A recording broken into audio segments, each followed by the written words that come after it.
who you are and where you from. Yeah, this is your boy Lash Real G, man. I was born and raised in Forest City, Arkansas, by the way of Little Rock, Arkansas. I reside in Jonesboro, Arkansas, but I do music. I do reality hip hop music with Run G, Mike Mills.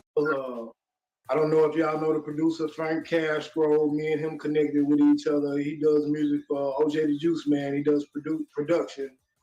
Name is Frank Castro. He's also from Forest City, Arkansas. And I'm just, I just represent Forest City, Arkansas. I went to school in South Carolina, so I have connections out in South Carolina on the music. Shout out to my brother Dwayne Prello, my homeboy Donnie Brasco, aka Donnie Simpson. You know what I'm saying?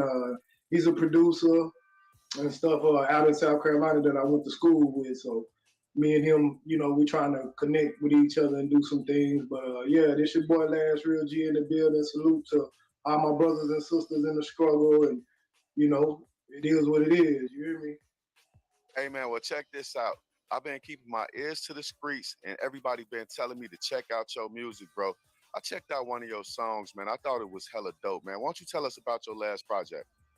Okay, what we have now on the table, what I'm working on is my debut album, which is I'm gonna name it funerals and court dates because whatever going on in our life, you know what I'm saying. We try to make it to those dates, but the last song that I did that I recorded here recently was My City, called Forest City, Arkansas, but it's called My City, and it was an ode to Young Dolph. I actually took the intro from the intro, like a mid intro from Key Glock's Proud that Young Dolph was speaking, talking about run his money up. And I utilized it in the song to show odd to Young Dolph because I got to meet him in person on May the 11th, 2013. And one of my fellow artists is, which is Ron G. He influenced me back in March of 2022 because I had took a 7 year hiatus on the music, and he influenced me to start back recording my music and everything. So right now, what we have on the table is I have 14 tracks finished that's ready to be heard. But what I'm gonna do, I'm gonna go to the professional studio and re-record those tracks for sound quality purpose, so everyone will be able to hear my songs better. Because I've been sending my music to people and they've been telling me that my delivery is good, the sound is good, and that, but they saying my music is a little bit too low, and I've been using BandLab as a recording platform, but I do pay to go to the professional studio, and so that's what we have on the table right now. We have 14 full tracks, and I want to do at least three more full tracks and an intro and an outro to this debut album. And the reason I've been getting everybody's review because I want to know the opinions of my fans, the listeners, so I'll know what to do as far as catering to them with my music.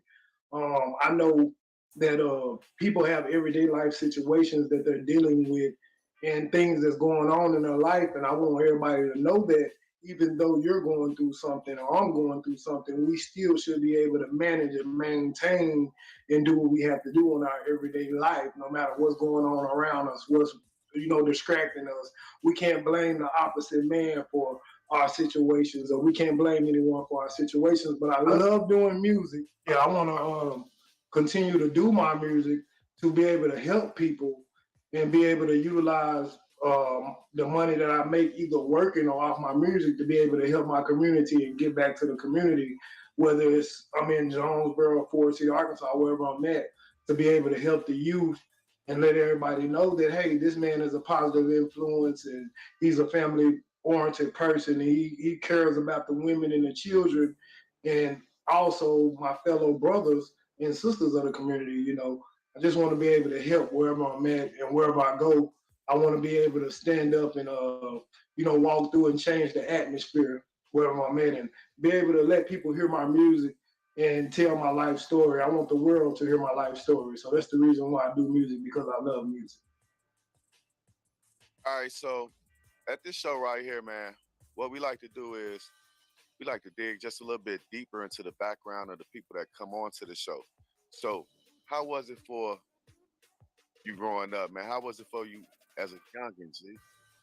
Um, to be honest with you, growing up, I didn't have everything I wanted or everything that I needed, but my mom and my father raised me and did what they could to the best of their capabilities.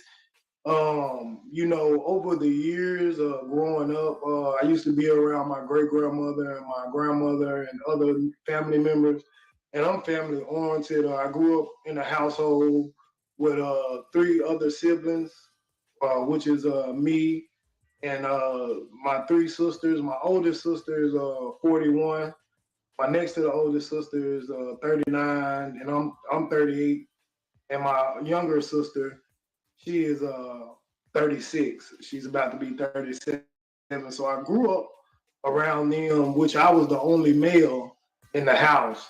So I had it harder than them. I had that tough love growing up. My mama, she used to take care of us, all of us, but I used to have to, go around other family members and stuff like that because my mom, she had to work. She was the only household member that I had around versus my dad. He used to come around, but he wasn't around all the time. So I was raised up in a home without my father being present 24/7. But my mom, she was always there. And she taught me how to be a man, and other men, as far as my uncle and cousins, they taught me how to be a man and how to operate as a man, and taught me how to be respectful, call people yes sir, no sir, things of that nature. um, I think I was probably about I want to say going into kindergarten.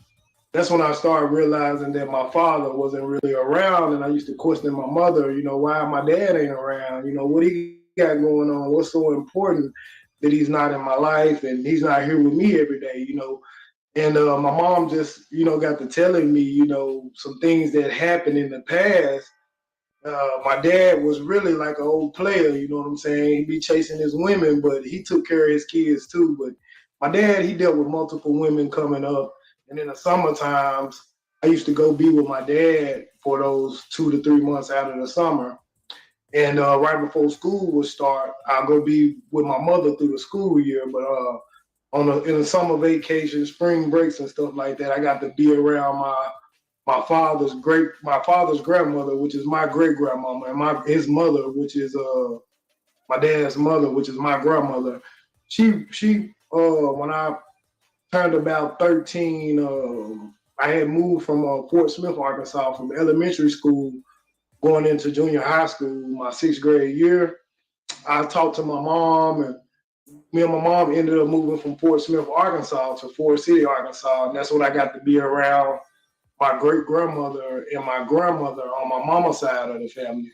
And I got to be in the household with some of my cousins, being around them, Demikia McLean, and my other cousin, Lauren McLean, some older guys that, really put the finishing touches on me, showed me how to be a mature man, how to carry myself, and how to deal with situations out in the streets. My mom, she used to discipline me when I got in trouble in school. The first time I got in trouble in school, I went to kindergarten uh, out in Pecola, Oklahoma, and I stole some chocolate milks and was drinking the chocolate milks just sneaking in and drinking them while we were sitting in the cafeteria before class. And that was the first time I ever got disciplined and got a whooping, that I can remember from being at school for stealing chocolate milks. And that taught me never to do that again. You know what I'm saying? So I'm that type of person. Even in my youth, I learned not to, pick up things that wasn't mine. And not only that, if I do something wrong, I'm gonna get disciplined or I'm gonna get in trouble for it, which meaning I will get punishment. While you were searching for yourself and searching for your father at the same time, you managed to find another family on the streets, man. Could you tell us how that went? Oh yeah, at the age of 13, I was hanging around some of my childhood friends and some of my childhood homeboys that I had just moved from need I remind you, I just moved from Fort Smith, Arkansas back to Forest City, Arkansas, and a couple of the homies came to me and they was like, do you want to be down with the guys? And they introduced me to the knowledge and the literature of growth and development, and I took upon myself to get blessed into the organization. At that time, we didn't know anything about 360 or whatever. I mean, 720. So I came in, when I came into the organization, it was 360, but really in that year it was 720. But I didn't come into that knowledge of that later on. But I still was under the same laws and principles and the knowledge that I received over the years. I got to be introduced to the Pontiac 19, which let us know about the old man and King David being in unity with other organizations. So when I came up under my elders, they didn't teach me or raise me to go against other organizations, but they taught me anybody could be your opposition. Anybody could be your op. But over the years, from the time I was 13 until my adulthood, over the junior high years and high school years, the knowledge of the organization taught me how to be a mature man. It taught me how to be a protector and provider for my family. So at that time, within a year later, from me being blessed into the organization, I started detailing cars for Noble's Car Wash in Forest City, and that's how I was able to provide for myself and my family and be around people. I got to meet people and be sociable with people. And on an everyday basis, I got to meet, get to see my family members and get to see some of the homeboys after school. I would walk from Rice and Main Projects in Forest City to Noble's Car Wash, which was located on the same side of town. And I was able to, be around people that was in the streets, be around people who was educated, uneducated, and it taught me to be more humble, also hungry, but humble at the same time. And over the years, I started writing poetry. Like I said, at the age of 6 years old, I was writing poetry, and I converted it when I was 10, 11 years old. I started getting Tupac and Biggie instrumentals from different family members. They would, I don't know how they would do it, but they would get the instrumentals for me. And I used to I had a radio, Emerson Walmart radio with a mic on there.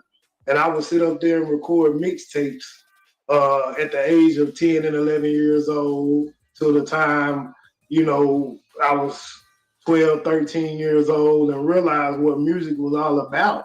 It was about life situations, and I put my life situations and my problems and my issues, and I vented to people through my music and told my stories through my music. But the nation taught me how to be a man and turn that positive situations and negative energy into a positive, and taught me how to carry myself and conduct myself in private and in public. Hey, can you tell the people where they can find your music at right now? Yeah, you can actually go on SoundCloud and check me out. I'm on SoundCloud, Eugene Controversy King Smith. That's another one of my aliases. But you go on YouTube and you put in Eugene Smith, or you can put in Last Real G, which is LASREALG on YouTube. You also can go on Reverb Nation and look up Eugene Smith or Last Real G, or you can come on Facebook and hit me up, and I'll send you the links. Which my name is Eugene Solo Dolo Smith on Facebook, and you can get you can get audio from me, or you can get the YouTube link. And once you get the YouTube link, it'll take you to my channel, and you'll be able to hear my music. And I also have another YouTube channel, which is Franchise 870. So if you really want to hear my old music versus what I used to do to what I'm doing now, you can go on there as Franchise, like the franchise, like a store, 870 on YouTube. Just put that in and it'll take you to my old music, and you'll get to hear from then, which was back in 2010 when I actually did my first mixtape, which is called Money Waste.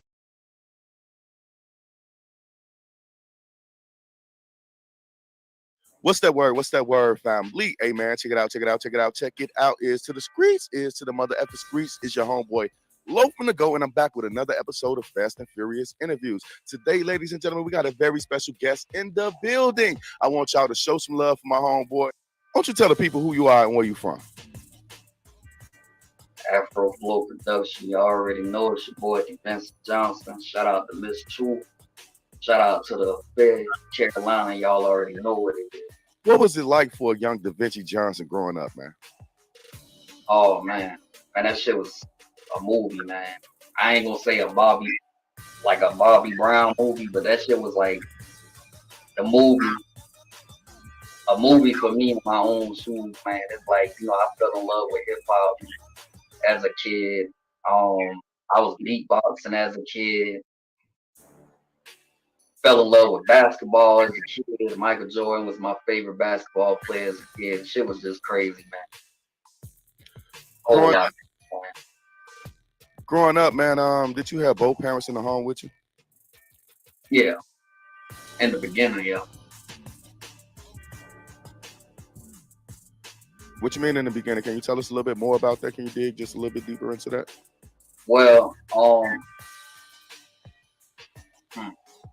my parents split up when I was like 7 years old, and I ain't gonna lie, that took a toll on me for a long time until I started to approach manhood. Then things started making a little bit more sense.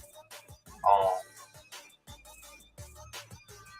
and that's the best thing I can say, man. That should have taken a toll on you, man. Cause what it feel like the other kids got, it feel like you ain't got it. It feel like they got their shoes tied and your shoes untied. So it's like you just got like tripping.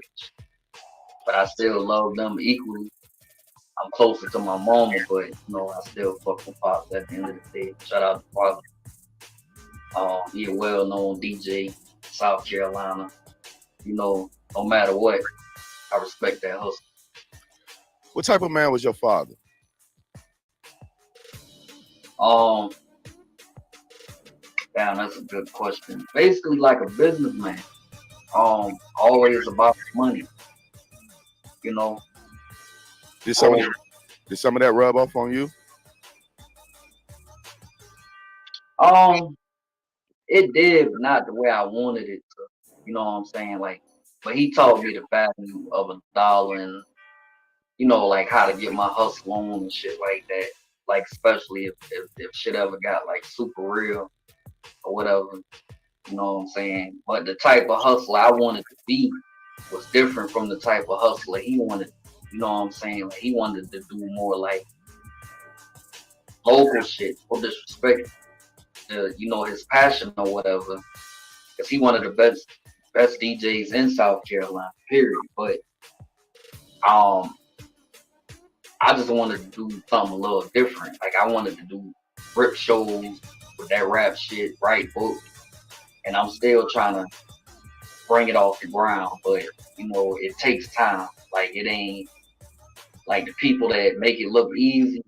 Like, people that's watching right now, y'all need to know, like, it's hard work and dedication, and it take a lot of faith. It ain't that easy. So, all I'm saying is the young G's, T.I.s, the mulattoes, the Megan Thee Stallion, it's their job to make that shit look easy, but that shit ain't really easy.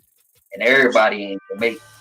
By your father being a popular DJ, did you reap any benefits? Did you feel like wow, everybody knows my dad or something like that? Yeah, I've been saying that last sentence for a long time, but I didn't. Honestly, big bro, I can't say I reap no benefits because, and I even had homies and classmates, different people walking up to me saying, matter of fact, a chick was like, "Damn, I don't see why your old man don't support what you do. You got flow, like your shit really got a message to it, and you really can rap. Everybody else just found the same, just like the day. Not everybody, but most of them found the same. But he didn't even spin my shit in the club, like no club, no time. His homeboy had spent my shit at the club one time. It was a song I had called "Big Booty Girl" from back in the day, and he said the ladies went fucking crazy. I just wasn't there to see it, unfortunately. But to answer your question, nah. And I wanted it to happen, homie, but it just, I guess my pops is more just certain shit. I guess he wanted to see me do first in a way too, like, cause I ain't gonna lie, school. I At the age of 30 years old, I tell people this shit. Like, I'm gonna try to keep it not too long. Like school, it'll take you further in life than trying to do life without school. You know what I'm saying? But the best thing you can do, the smartest shit you can do, is try to get that shit while you young. Because when you gotta try to get it when you older, you gotta pay for it then, and then your brain might not even be as sharp as it was when you was about 16, 17, or 18. You know what I'm saying? But still, I always felt like, damn, pops, like, I got the template, so put a nigga on, but he ain't never did it. So I used to hold a grudge, but I didn't let that shit go. Nah, I just was like, fuck it, man. I'm gonna keep it player, cause if I don't keep it player, I ain't gonna have no peace within myself. So, Put a nigga on. What do you mean by that? like, you know how it is. I mean, if you really holding a grudge with somebody, like, right, like, you be on some shit like, man, I don't fuck with this nigga, man. Like, nah, man. Like, you tell your peoples, like, nah, I ain't wanna go to the party. You know what I'm saying? Fuck that. I ain't, nah. You can pull up on me though, so it ain't like that. So we can coexist. You know what I'm saying? Like, we can drink a Bud Light together, or if we wanted to, smoke a blunt together, shit like that. But it just probably ain't gonna be on no everyday shit. And I do respect the fact that that's still my daddy at the end of the day. But how I used to deal with it coming up versus how I deal with it now is different. It just sounds like I still deal with it the same because I just got so much love for that rap shit. And when I tell a story, I tell it like it just happened yesterday. That's the type of storyteller I am. And when you listen to my music, you're gonna get the same vibe. So you said something that was interesting to me, man. You said a grudge, man. You feel like your father had a grudge against you? Like, did he show you how to be a DJ? Honestly, I'm gonna keep it a buck. I mean, he tried to teach me that shit. I mean, he got the skills to pay the bills, but I wasn't really good at it like he was. And he was trying to teach me how to get my hustle on with it. I didn't really want to do it. I'd rather have be the nigga that was working with the DJ. They on the ones and twos, and I'm on the mic, and I'm making motherfuckers dance. Like, oh man, like y'all heard this nigga music yet? Like, man, so and so, this nigga got it, bro. This nigga might blow. You know what I'm saying? But he wanted me to do that shit, and when I was like a little boy, I actually wanted to do that shit. And then until I fell in love with rap and everything I fell in love with, and then I was like, okay, I'm more passionate about this shit. But he was trying to get me and my baby brothers to do it. But no, they was better at the shit than me, honestly. But I was just like, nah, this ain't my thing, man. But I fuck with DJs because DJs, of course, they've been a part of hip hop ever since the essence, the beginning of time. Run DMC, LL Cool J, all that shit. You know what I'm saying? So, you know, Are you harboring any type of bad feelings with your father right now? nah. I mean, I got a lot of respect for the nigga. Like, what I respect about him the most is his hustle. You know what I'm saying? Like, his hustle is that shit is crazy, man. Like, I give him more credit for that than anything. You know what I'm saying? And some shit I probably won't get into it, on camera, but it is what it is. Anything I feel some type of way about, I got a reason for feeling like that. You know what I'm saying? I'm not gonna say it's times that I felt like, okay, let me start over. I'm not gonna say that I don't never feel like he did some shit wrong to me because I'd be a lie. Because he did. I feel like, yo, what you did that was wrong to me, just as well as if I did or said something wrong to him. I know that. And as men, like, we know about the nitty gritty. You know what I'm saying? Like, we can act one way in front of company, family, homeboys, but behind closed doors, my nigga, like, we already know what it is, bro. You know what I'm saying? So, and I'm a real ass nigga, so it ain't like it ain't, put it like this. I ain't trying to make it be no Floyd and no Pacquiao type of shit, but it's like this, that's my pop. I claim the nigga. I love the nigga. What I respect about him the most is his hustle. But, I don't agree with everything that mostly what he did versus what he's doing. And then some of the stuff he's doing is like, yeah, but look in the mirror when I get up in the morning, like, nigga, that's still your daddy. So, yeah, you know what I'm saying? Do And I'm you still, think do you think that your pops like thought you was lazy or something like that? honestly, yeah, from certain aspects, you know what I'm saying? And I ain't gonna lie, I'm gonna keep it real, because a lot of motherfuckers, they like once they get on camera, once they feel like, alright, it look like I'm about to blow. So I'm gonna just tell these people what they want to hear. I ain't gonna tell them about the downfalls and, you know, days I had to do this, do that, you know, trap, whatever they had to do to survive. You know what I'm saying? Like I ain't grew up with no silver spoon. You know what I'm saying? Like I know how it is. Eating the Roman noodles and the ravioli and all that shit. You know what I'm saying?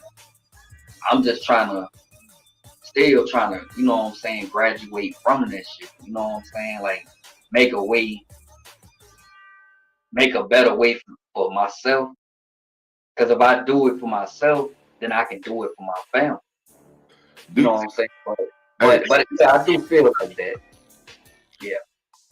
how many brothers and sisters did you have? Um.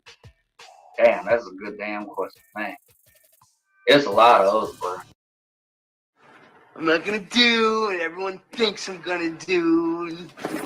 Without Apply the pressure. Apply the pressure. Apply the pressure. Yeah, pressure. Apply the pressure. What's that word? What's that word? Family, hey, man, check this out. We got somebody that's hot in the building, man. We keep our ear to the streets over here, man, at Members Only Podcast. This is a brand new segment, man. We calling this Fast and Furious Interviews, ladies and gentlemen. We call this the Fast and Furious Interviews with real quick interviews. So today we got a special guest on the show, man. Hey, I want you to bring yourself in, introduce yourself to the audience, my brother. Go ahead. Who is you and where are you from? What's going on, people, man? My name is Serum. I'm from Clanton, Alabama. I'm working on putting out great music that people gonna love. So if you got time, go check me out. I'm on all streaming platforms. So wherever you got, I know everybody got YouTube. So go ahead and pull me up there. Man, I'm looking at your video right now, and it look like you out there with a gang of goons, man. But y'all well-dressed goons. Yeah, so we like I said, we from Clanton, Alabama. It's in central Alabama. It's about an hour south of Birmingham, and it's about 45 minutes north of Montgomery. We all, man, we we don't portray to act like we gangsters or anything like that, saying that we're gonna shoot and kill nobody and nothing like that. We just, we normal everyday good people, and we just all trying to make good music. Everybody that's in that video with me, I rock with them. I've been rocking with them for a long time, so that's how we do, man. We a team and we stay together, push everybody forward. So It look like y'all straight out the slums, and it look like y'all are forced to be reckoned with, man. Hey, look. Let me ask you this: what first got you into music yourself, brother? Pretty much just going through the things I've been through in life. I've been through a lot of things as far as family dying and different other things in life. Growing up, so I just kind of got into it then because I turned to it to kind of just help keep me level headed. So I wouldn't get into no crazy things, situations, or anything like that. So it just started from there and just kept going. Let me ask you: is it hard to be an artist, like a rapper out there in that community? It's not hard to be one, but it's hard to be a successful one if you don't have a team behind you that's going to help support you, and if you don't have the mindset, the drive, the will, and also the funds to be able to do it, because the game is really very expensive. So Yeah, man. I used to do that. I used to be a rapper too back in Chicago. And then one day I was just like, you know what? I'm just tired of paying money. It got to be an easier way for me to make some bread. You know what I'm saying? Hey, but look, check this out. Who was the last artist that blew up from your section? well, from Clinton, nobody really. But as far as from Alabama as a whole, we had going all the way back to Rich Boy. We had Young Blue. You know what I'm saying? We got Honeycomb Brazy, Rubban OG, to name a few different names. Hey man, so that brings me back to my another question that I want to ask you. Who actually inspires you to make music? Um, just different things in life in general, really. It's not really a certain person. It's just things that I go through. I'm not really big on just talking to people about what I'm going through in life. So I just feel like putting it on the track and just let the track speak for itself. When I heard your music, it was just a distinguished sound to me, man. Describe what type of music you make genuinely.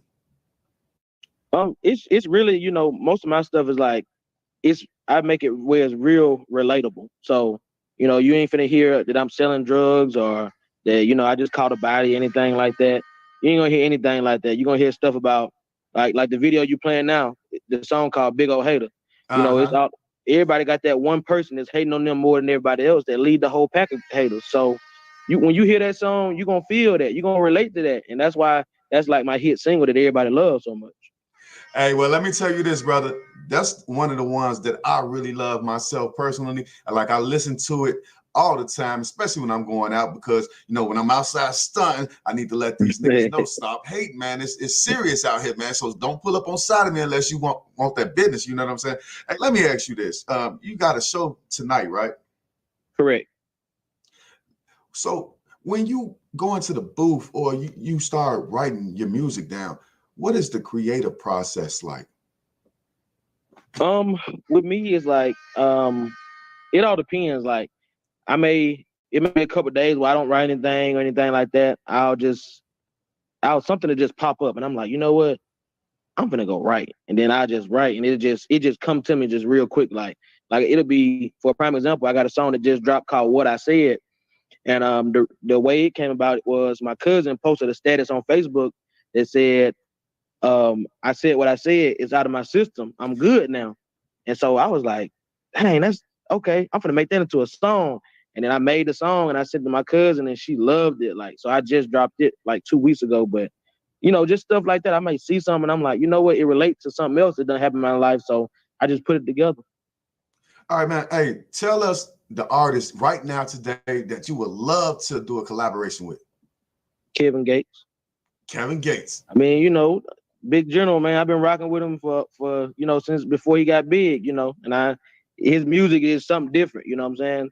I mean, Right. I just always rock with it. It's got a certain vibe to it, and that's always been, for about 7-8 years who I really rock with. So I'm gonna go with him. Kevin Gates, man, he's a great person to like to do your first collaboration with. If I was still out there rapping it in the game, I would love for Kevin Gates to be the first person that'll jump on my album, you know what I'm saying, to be a part of what I got going on. Hey, look, if you can go and open a show for an artist right now, who would that be? Go and open a show for artists, I would say Moneybagg Yo. Oh, yeah, he's one of the hottest in the game right now, brother. Mm-hmm.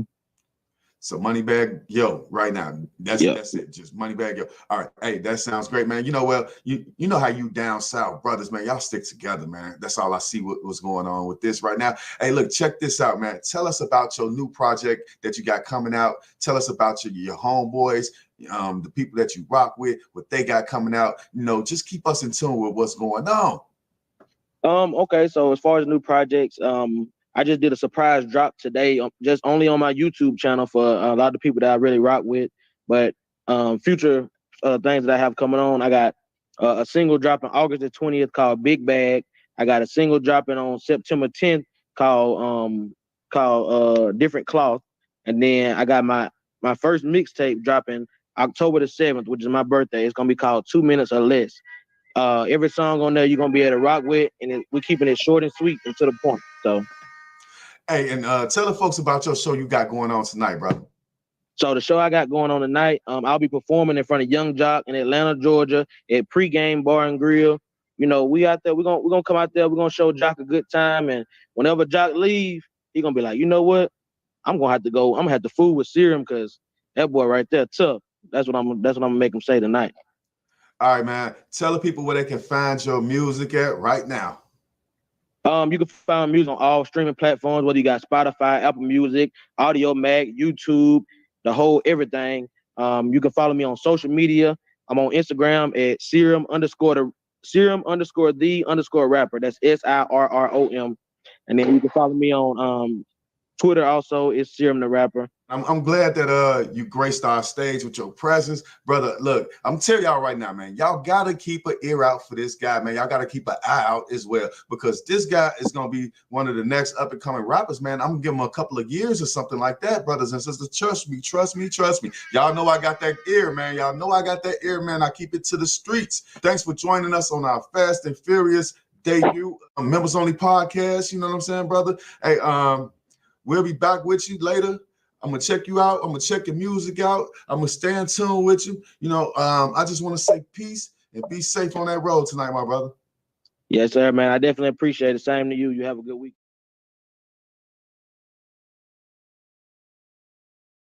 PNB Rock, man, he just got shot and killed in California, man. He didn't tap in.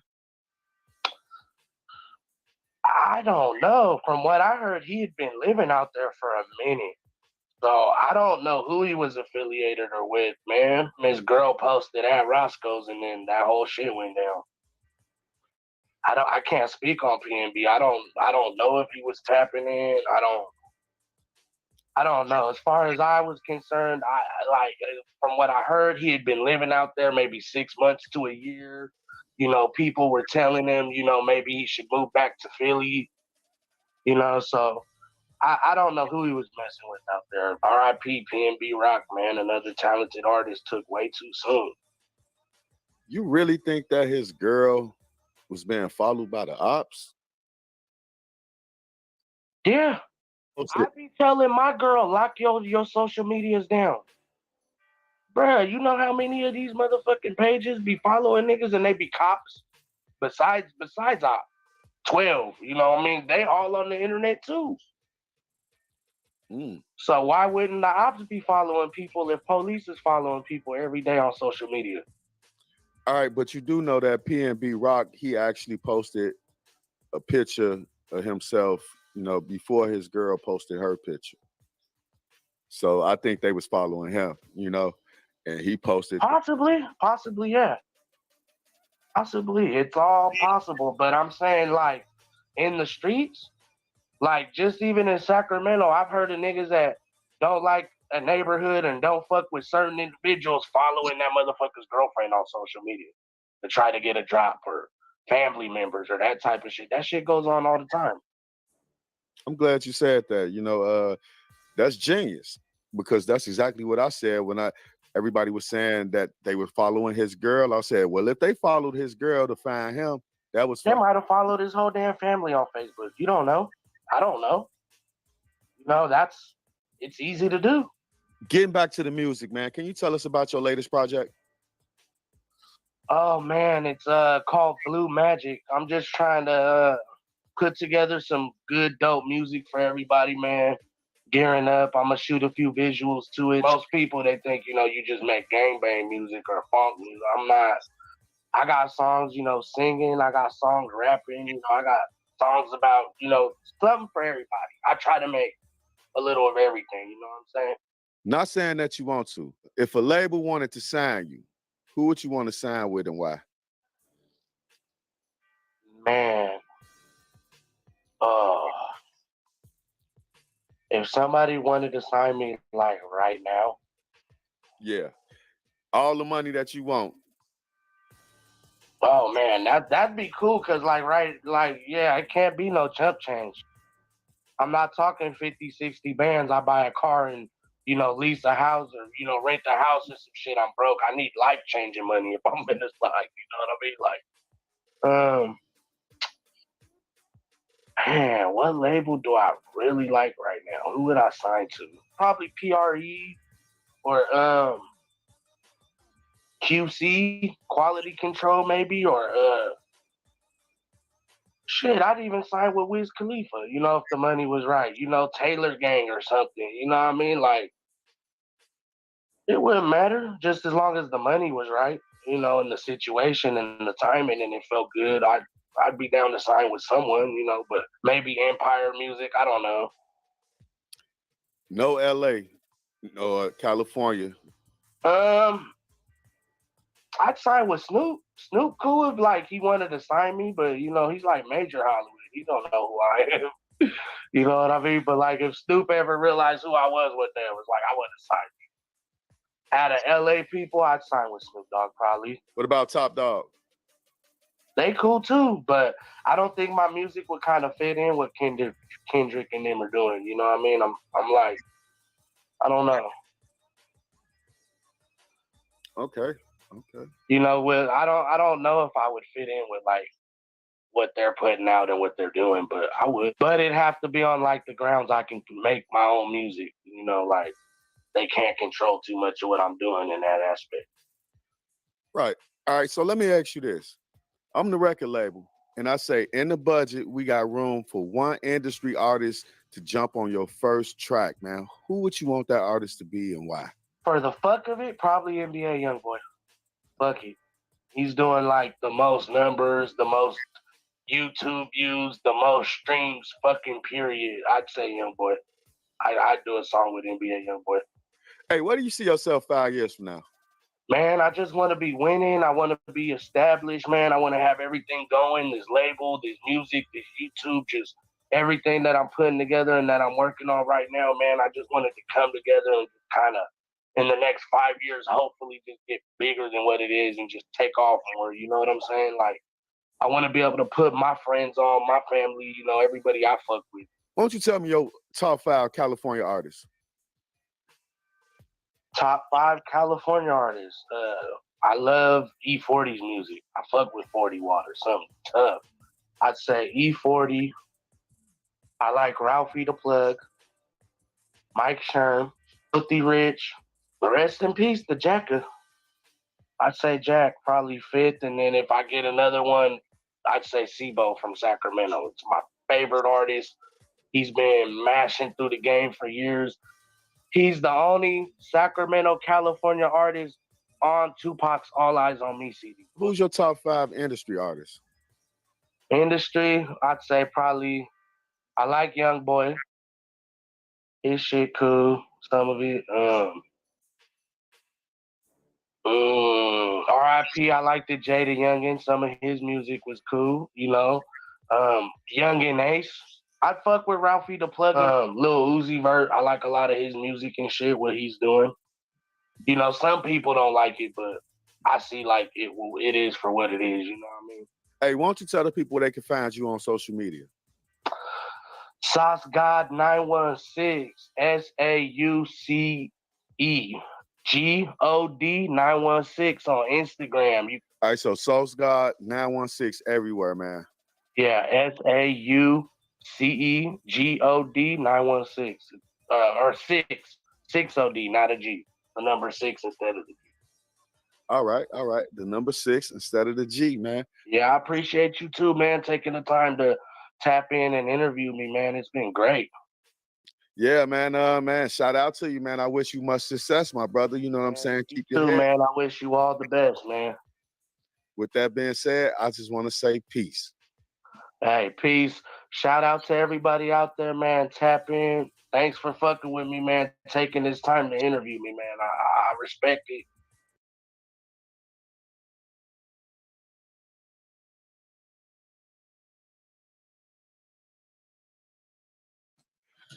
What's that word? What's that word, family? Hey, man, check it out.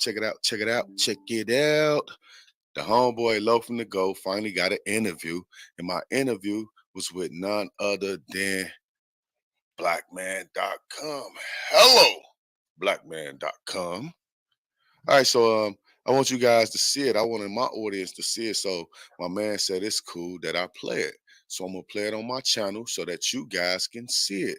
And shout out to everybody that's watching. I see right now that I got 2 people that's at least watching it now. But my man said that I can play the interview, my first interview as a YouTuber. I can play it on this show right now. So check this out, and I'll be back later with more commentary.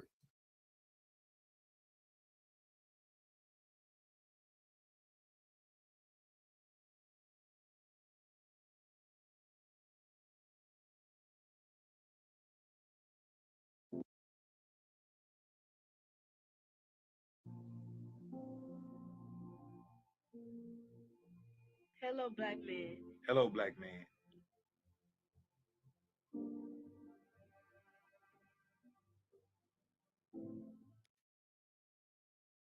What's up, ladies and gentlemen? I'm back in the building with another day after Christmas holiday. We just got to do some specials here, bringing on some phenomenal people that I've been engaged with, been doing business with, been helping promote over the last few months. Some people that has really helped uplift the brand, and we've done the same for their brand and their businesses. What's up, man? Hope everybody's had a happy holiday. Today is Sunday, so I mean, Christmas really fell on a great day on Saturday because you have Friday to get ready for it, to prepare. Then you had your Saturday to actually have fun if you want to go out Saturday or do whatever you like to do. You had Sunday to rest. And then you have the day to kind of, unwind and get back into the swing of things. Some people have multiple days and weeks off planned around um, around the holiday. So they're off. They're off until the first of the year. And that's great as well. But today, I wanted to bring on a guest that we've been jumping on his podcast. He has welcomed us with literally with open arms. Like how people like him already. Like this guy, like literally from the same hometown, and as down to earth and as cool as a person you want to meet. And like I said, like instantly we jumped in the podcast. Said, hey man, whenever y'all want to come back, y'all come through. And we have regularly visited and been a part of some phenomenal shows, phenomenal discussions. What I really like about the podcast and the movement they have going on, there is no coercion. Everybody got their own separate opinion. There's nothing planned. There is no we. Let's say this. Let's say that. There are some people that are between red light and green light on different opinions as far as how they feel on certain things. So they bring up a lot of hot topics and they're able to discuss intelligently and quickly and go through a lot of material in a short amount of time. So when I bring him on, he's going to tell you all about what he has going on, his podcast, his movement, and things of that nature. So it's just a phenomenal time. So man, thank y'all for joining in for the Hello Black Man podcast. Um, and I've been busy. I got a lot of things cooking, a lot of things on the front burner, the back burner, the oven, and then you got the little bottom oven part, the part that black people don't use. But I got some stuff in there. It's like a Kobe browning oven, but I got some stuff in the browning oven. And but you just got to be patient with us. We got a lot coming up. We got a new journal that we'll be launching first of the year, and I think it's going to be impactful to exactly to who we wrote it to. But we're not gonna parlay. We're not gonna the old folks in Mississippi say tarry.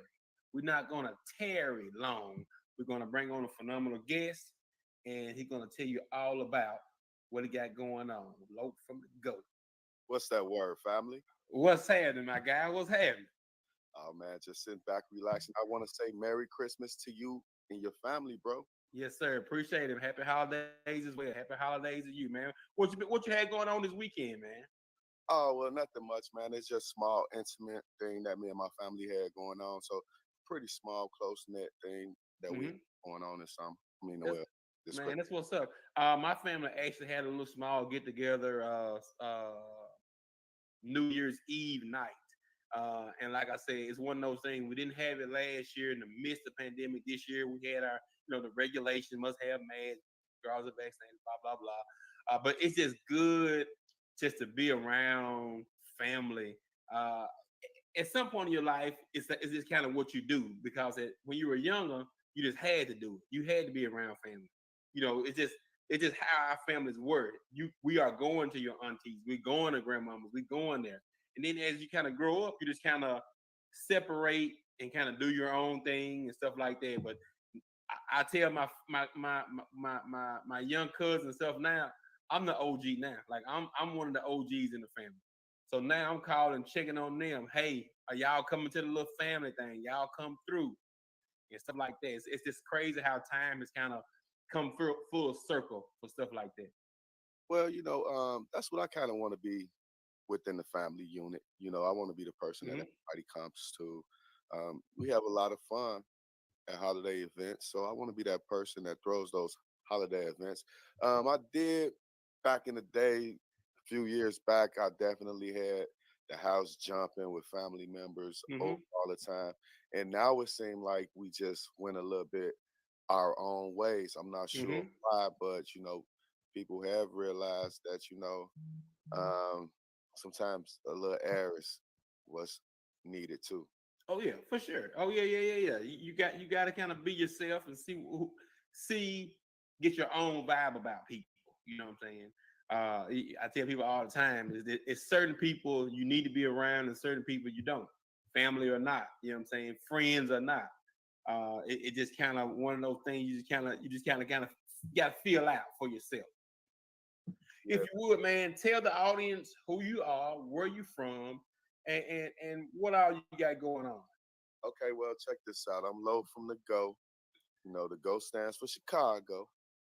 I host a podcast, like you said, where we review video footage most of the times. Mhm. I'll bring a little bit more just straight dialogue into the situation as well. But right now I host a show called Members Only Podcast. That's on YouTube. You can find that at Members Only Podcast. That's members with a Z. And also, if you want to find us quickly, make sure at the end of that you add M.O.P. So check that out. Check it out. It's on YouTube, man. Got some pretty interesting shows. I focus more on hip hop news, political, current events, things of that nature. With my perspective, and it's only my perspective. I don't expect my perspective to reflect on everybody in the listening audience, but I do expect them to give me respect, and I'll give them the same. Right now I'm representing Hello Black Man with the HelloBlackMan.com t-shirt, bro, and Yes, it's custom sir. with the Low from the Go on the side. Oh yeah, yeah, yeah, yeah. It's custom with Hey, you got that thing personalized. yeah, man. That meant a lot to me to get that package in the mail. You got that I thing also have personalized. here, bow, There it is. man, Journey Journal, ladies and gentlemen. You gotta get the Journey Journal. Yes, indeed. I want to ask your permission before we really start. I want to ask your permission to repost this on my channel. Oh, absolutely. Yes, sir. No doubt. Yeah, no doubt. Absolutely, man. Like I said, like I like I told Took, man, it's just crazy how we just kind of connected and then like, you know what I'm saying? When she said, well, I'm finna jump on the podcast. Like I know what podcast you're jumping on. I know it's gonna be live. I know it's gonna be, entertaining. She's gonna get a chance to speak her mind. And like I said, that's important. You on your podcast, I watch how you regulate time and stuff like that. So everybody gets a chance. If the people kind of quiet, you make sure you pull them in. Like all that stuff is noticed, especially to a person that's saying that's trying to get into that realm. So all those dotting your I's and crossing your T's, man, it's commendable, and I think you're doing a phenomenal job over there building that brand up. Well, just to let everybody know, I'm a new podcasting guy, bro. Like one day I just came in the house watching the Breakfast Club, and I told my girl, I got a lot of opinions on a lot of this stuff that I'm watching. Maybe I should start a podcast. And she said, Hmm. all nonchalant, like, okay, well, go ahead, start a podcast. Next thing you know, a humongous box came in full of equipment. It's like, what are you doing? Like, I'm starting a podcast, Like this is it. Like you okay with this? I'm moving forward. Right, right. I only been up less than a year, but see, my thing is I like to connect with people regardless. I find myself telling myself sometimes, you need to shut the hell up. You know what I'm saying? Stop talking to people you don't know, man. Like sometimes just don't say. Yeah, You know what I'm saying? Let the silence be uncomfortable. You know what I'm saying? yeah, I do. I know exactly what you're saying. Like, okay, now what? Yep. So, Yeah. and being an entertainer when I was younger, being a rapper, opening the doors for people like Chief Keef, being around some of the best rappers in Chicago, it just got me as I'm an entertainer anyway. So it Hmm. just makes sense to do a podcast because of the simple fact I no longer rap and I want to still be in the public eye some type of way. I want to get my Right. message across. That's the whole thing about rapping. It's the same thing. I feel like True. you want to get your message across. That's it. Like I say, it's okay to disagree with me too. We're Right. not supposed to think alike. We're not twins. We're not conjoined by the brain. Right. So I started my podcast, man, and I started a network along with that. so that way I can bring serious podcasters into the fold Yeah. because we're serious. You know what I'm saying? Like, Oh yeah, for sure. and Hello Black Man is serious. Is a serious podcast. You know what I'm saying? Members Only is a serious podcast. You know, I do the interviews, Fast and Furious interviews. You Yep. can find those, you know, on YouTube as well. They got their own spot. You know, we got different spots. I did groups to where people that's like-minded or supporters can join a group, or when you want to look up Members Only podcast, that's Members with a Z, M.O.P. When you want to look up Members Only podcast, it'll be easier to find them because they're in so many different places. You know, they're everywhere. I, Yep. I told somebody to look me up and they found me on TikTok. It's cool. You know what I'm saying? Like that. Right, right, right. See, it's all, you know, like I say, that Z is important because it's other podcasts called Members Only. So Right. that Z is important. So you put Got it. that Z at the end of that members, and or you put that MOP at the end of Members Only podcast, regardless of how you spell it, you put MOP behind it, I'm gonna pop up. That's what's up, man. Listen, like I said, man, your branding and your pushing of your marketing and getting people engaged in your movement, and it's phenomenal. Like I said, and it's refreshing because you do see some podcasts is just real straight. You know what I'm saying? Everybody is agreeing on every topic. You know what I'm saying? It's like they've had a pre-conversation about it, and you like, what am I watching it for? Everybody going to agree. I think the first or the second time we was on your podcast, there was two gentlemen like no, I don't agree with that. No, that is not how I think, and they were able to articulate exactly why one thought red, the other thought green, it's just refreshing to be able to be amongst people that don't think alike and can articulate well why they think a certain way or what circumstances have brought them to that conditioning of thinking. So it's been phenomenal. It really has, man. I tell people all the time, like, hey, this is something that we can get behind, and it's something that we can support from Mississippi. You know what I'm saying? That's the great thing about the internet. Here you are on my podcast. Everybody that sees it, I want them to tap in, follow, subscribe, share. When you pop on, I want them to get the same notification as they were popping on to see us, man, for real. Oh yeah, just like I brought up my groups earlier, feel free to post, you know, every show that you do inside of the Members Only Facebook group because Mm-hmm. that's what that group is for. It's for the network to put their message out, you know. And I'm not a greedy guy. I'm not even the leader of this group. You know, it's you might be the leader. You know what I'm saying? Like Right. I'm just here You starting. just want to see progress. Right, right, right. So I'm just here doing it. I'm gonna get on here and do the news stories by myself, regardless. I'm gonna get up here. I'm gonna meet new people, Yep. bring them onto the podcast. See, that's the thing right there. You said everybody got their own opinion. Man, I Mhm. might have somebody that straight up don't got it all on the show, man. You know, he's talking to his audience though. You know what I'm saying? And they feeling what he's saying. And it might Right. far Yeah. off stuff. And you know, we gotta entertain that too. Yeah. That's the type of show we got, you know, and uh and I love doing it. And I work a full job, 5 days a week, Yep. come home and maybe I'll do a show, maybe I don't. But I try to keep consistently putting out new material and new content. Man, that's what's up.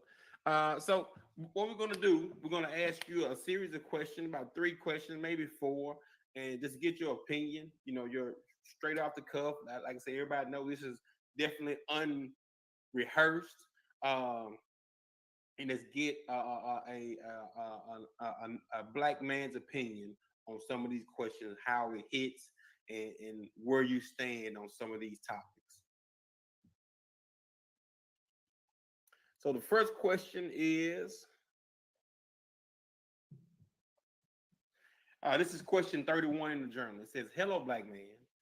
What's the most uncharacteristic thing you've done to impress someone? Were they impressed? Explain what you feel you would have done differently." So this may take you to your younger days, you know what I'm saying? Those impressionable days. Yeah, most craziest thing I ever did to get like somebody's attention. That's not like me normally. That's a hard one right there, brother. Yeah. I buy a bottle of Hennessy and let them drink it first. You know, I don't know. Oh no. Oh wow. Oh, I got one. There it is. At Navy Pier one time. It's a beautiful summer night in Chicago. I had a young lady with me. I don't want to say who it was. Had a young lady with me, and my stem broke on the rose. I brought her a rose, trying to impress her. Mm-hmm. Stem broke on the rose, and I ran back down there to the rose person, got her a new rose, ran back down there to her with the rose, and like got on my knees and passed it to her. That's it, the deal, bro. You done. That's it, the deal, bro. I mean, like see stuff like that, like that level of expression. Like, does that happen today though? Like, do guys, are they willing to do that these days? I think guys do that type of stuff these days. Like not too long ago, one time I pulled up on my woman of 13 years, pulled up on her, picked her up from work, got out with a dozen of roses. You know Yeah. what I'm saying? Well, now that sound like that's who you are. That sounds like you are the type of person that's willing to pay that tribute. Like that may be your language. Like, and that's cool. You know what I'm saying? But like some of these, I just say from a generation standpoint. Do you see the generations under you coming telling you, "Oh, gee, this is what I did for my old lady. This is what I did for my girlfriend," stuff like that? Oh no, man. That's a thing in the black community too. Um, we're not engaging each other with love. Yeah. You know, so um, situations like that, I'm not sure, bro. I'm not sure. Some young guys, let's just assume most young guys would do something nice for their girlfriend. But you got boys, don't Yeah. Yeah. you? They- Yeah.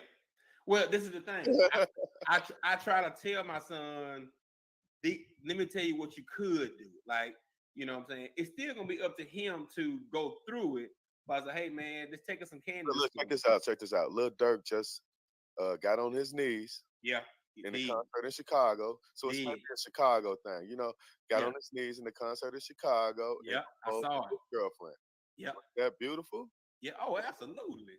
Absolutely. Yeah. Hey, listen, that's heart beating fast. That's everything. That's all the emotions, skin clamming. That's all. He can ask for more of a rush, and she couldn't either. You know what I'm saying? So yeah, I thought that was absolutely phenomenal. Yeah, I saw it. Yes, sir. Yes, Yeah, sir. I so saw that's that. the type of stuff we talk about on members only. You know what I'm saying? On members only podcast. Like I said, don't forget the M.O.P. That's the exact stuff that we talk about on our show. And we get a little deeper too as well. We talk politics, relationships. I Dude. started to add a new segment to the show. It's the relationship question of the day. Oh yeah, I like that. I like that. Yeah, So yeah, I yeah. got a question because I'm gonna do my show tomorrow night. Normally I do it on Sunday, Yeah. but I'm gonna do it tomorrow night because it was the weekend. Got it. 7 o'clock tomorrow. It's a recorded show. It's not gonna be live, so guys, you'll have to catch up on my YouTube channel. But I'm gonna let you in on it. I'm gonna break this. This is breaking news Breaking news. on HelloBlackMan.com, ladies and gentlemen. Low from the Go is about to announce breaking news on the show. The relationship topic for this week is: are you man enough to let your wife have a boyfriend? Let that sink in. Oh man, listen. Now you finna start a whole nother topic, man. That's a whole nother ball game right there. Right.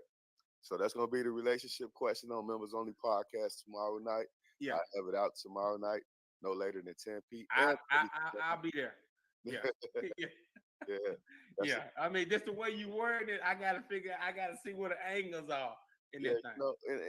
It's a lot of different variables Yeah, that I throw at that situation to make you think. I got it. You know what I'm saying?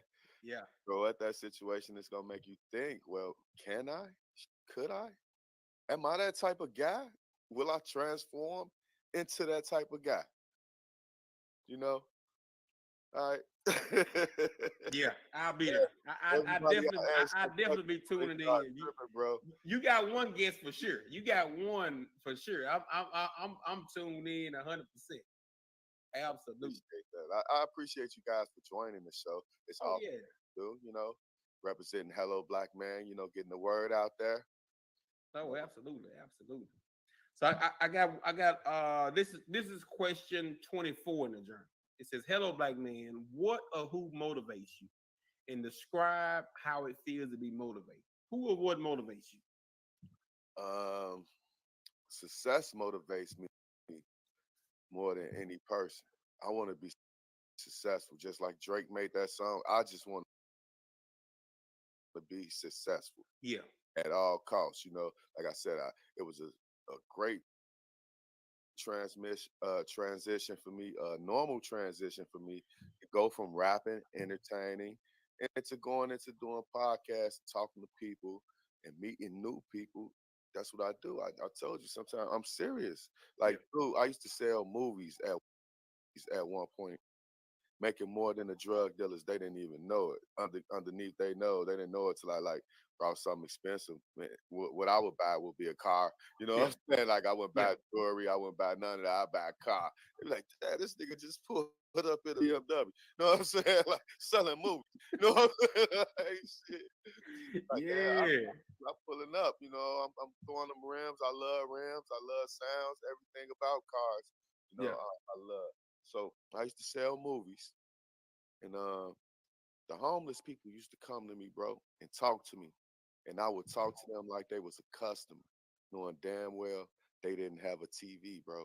I yeah. would talk to them like a customer, and one day the homeless lady just walked up to me, gave me $10. It was another homeless lady. I did her the same way. She told me she was gonna buy a movie for her kids for about a week straight. She came with $5 and brought that movie for her kids. And people, why you talking to her? Why you? She gonna scare away your customers. Now I'm a good person when it comes down to people. Yeah. When it comes down to talking and being around people, I'm just a good person. I can get fooled by people, so I try to stay away from a lot of people. Yeah. You know what I'm saying? So I always turn the horn to a housewife. Uh, hold on, hold on, man. Listen, you said you can get fooled by people. You Yeah, said you can get fooled by people, so you don't hang around a lot of people. by thinking that they good people. Man, listen, that It's that's a listen. I don't know if you. I don't know. I know you know, but like that's powerful because people, as when people crowds in large, you think people have the same heart you do. You think people have the same mindset you do, just because they hadn't showed you anything else. Because you brought them so far into your circle, and they seem innocent. They seem a certain way, and people fool you. I don't know if it's them fooling you or you fooling yourself.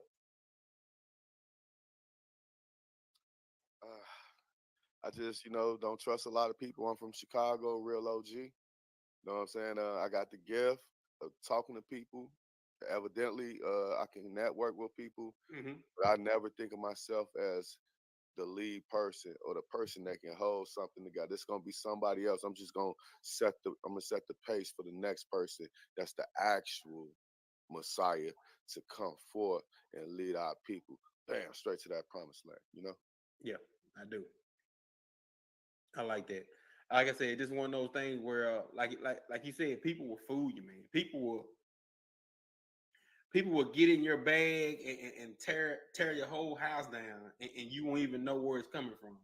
And then once you figure out what's happening or who's saying stuff or how things are getting moved around, like it's too late. Like it's literally too late. It's literally that's what people do. Though. Like I said, you cannot trust everyone. You cannot. I'm gonna ask you one question out of our entrepreneur journal. Since you're an entrepreneur, we're doing entrepreneur type things. This question is question 15. It says, "Hello, black entrepreneur. What motivates you to be your own boss and describe your passion? What motivates? Why you want to be your own boss?" All right, well, let me just say this, right? At my job, I'm like a black spokesperson. Mm-hmm. You know what I'm saying? I'm like, you know, a lot of Africans work where I work at. They don't speak up. They don't say nothing for themselves. So I say something to them.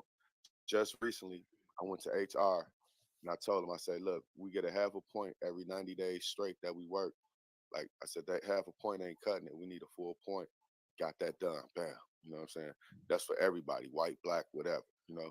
But I just do things like that. I'm always in the HR office. Hey, we got to get this going. We got to get that going. One day my boss just came to me and told me like, why don't you start your own business? Okay, Karen, I will. You know what I'm saying? I said, I am. They say you running their business already. So man, why don't you just start your own? You running this one already. Yeah, man. You know, it's just crazy. So what motivates me is like I said, I want to be successful. I got a dream in my head. Now, one day I'm gonna say this on my show. I'm gonna reveal it on my show. I'm gonna say, family, I just opened up my first U.S. cellular phone shop. You know what I'm saying? Yeah. That's my dream right now. And, I see it coming in within a few years, hopefully.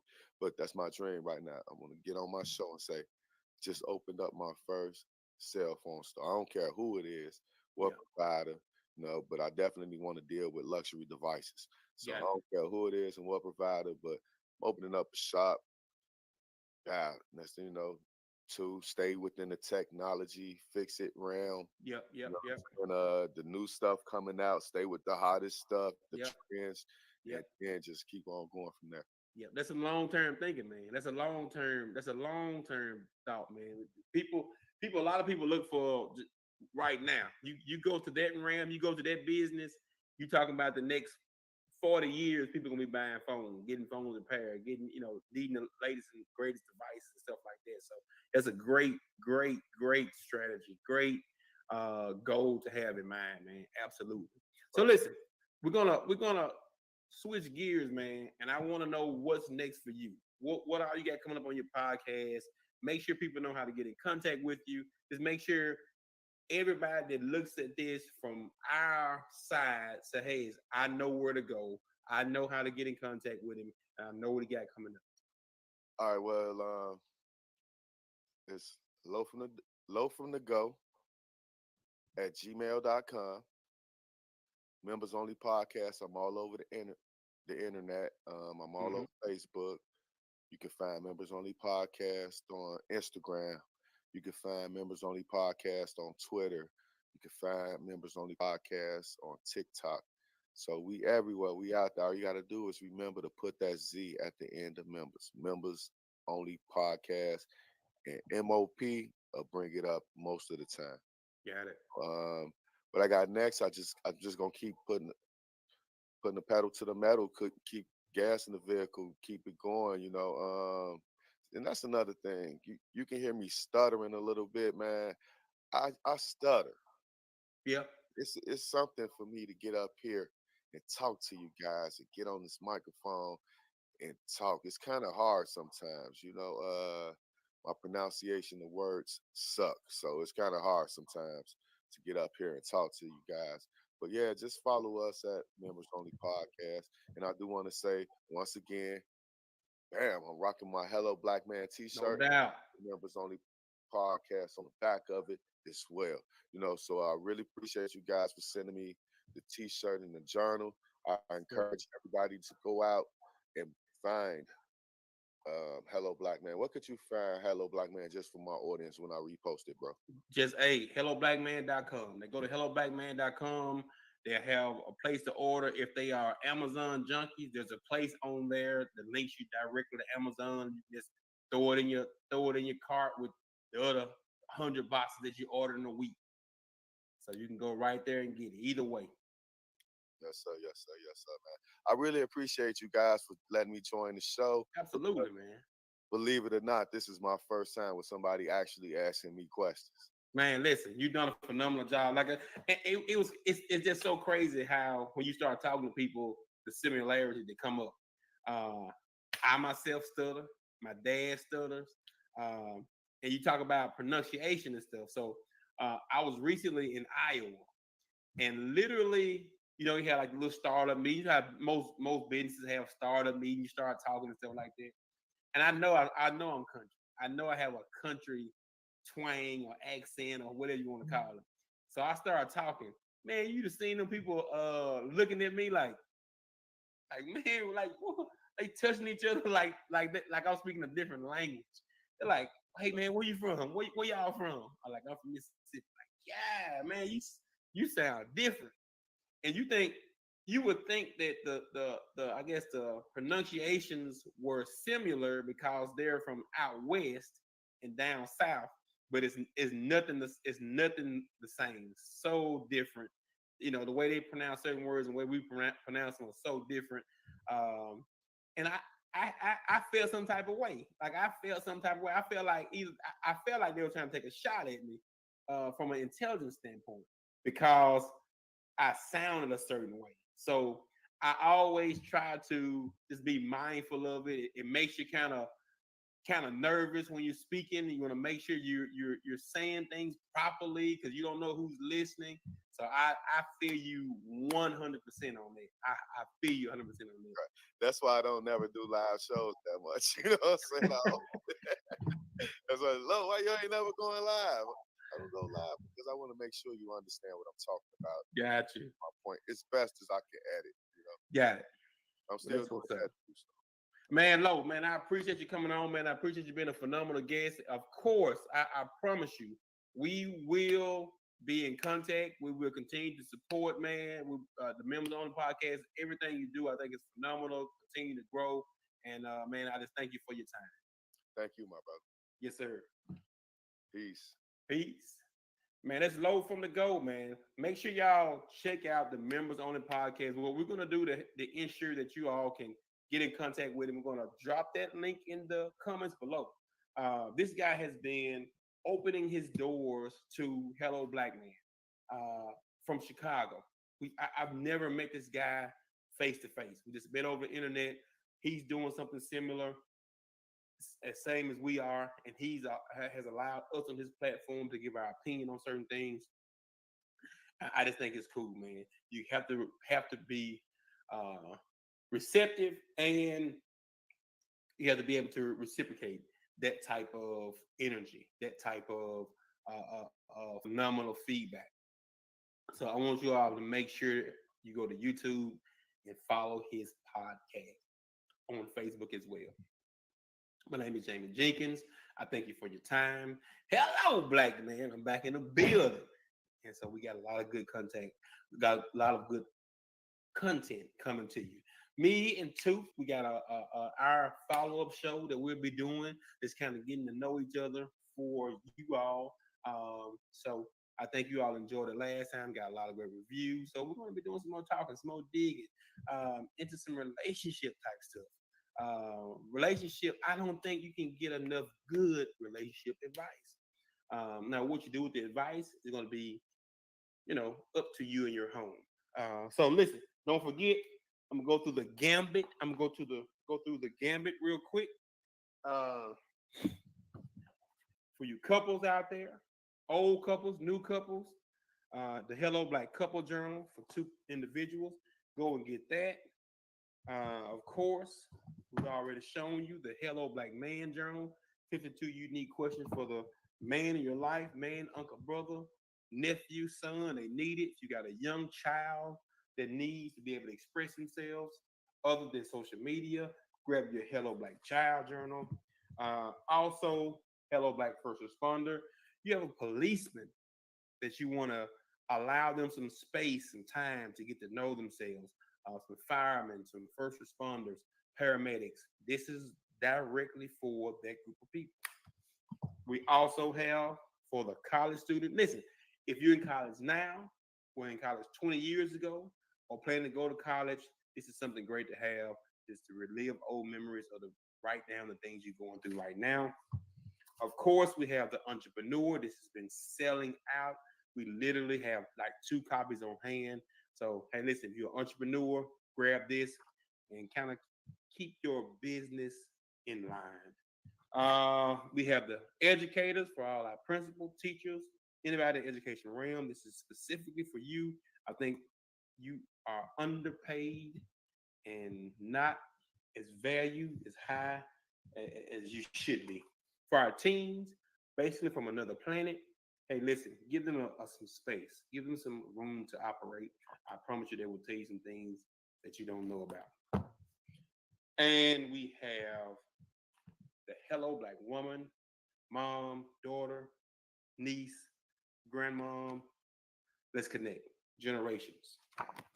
And also for our non-melanin friends and family, we have the Journey Journal as a unique set of questions for any and everyone.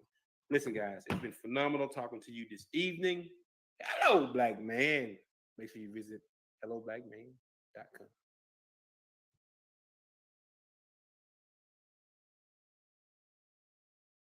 Hurry.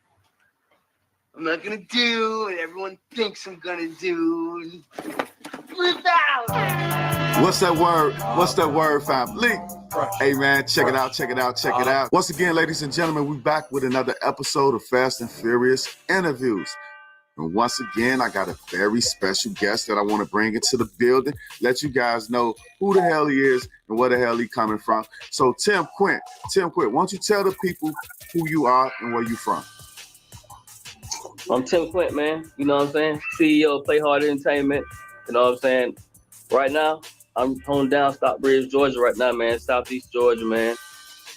I'm an artist, songwriter, producer. All right, so Tim Quint, you know, I'm checking out your video right now, and it looks pretty cool. Like, you actually did this video yourself?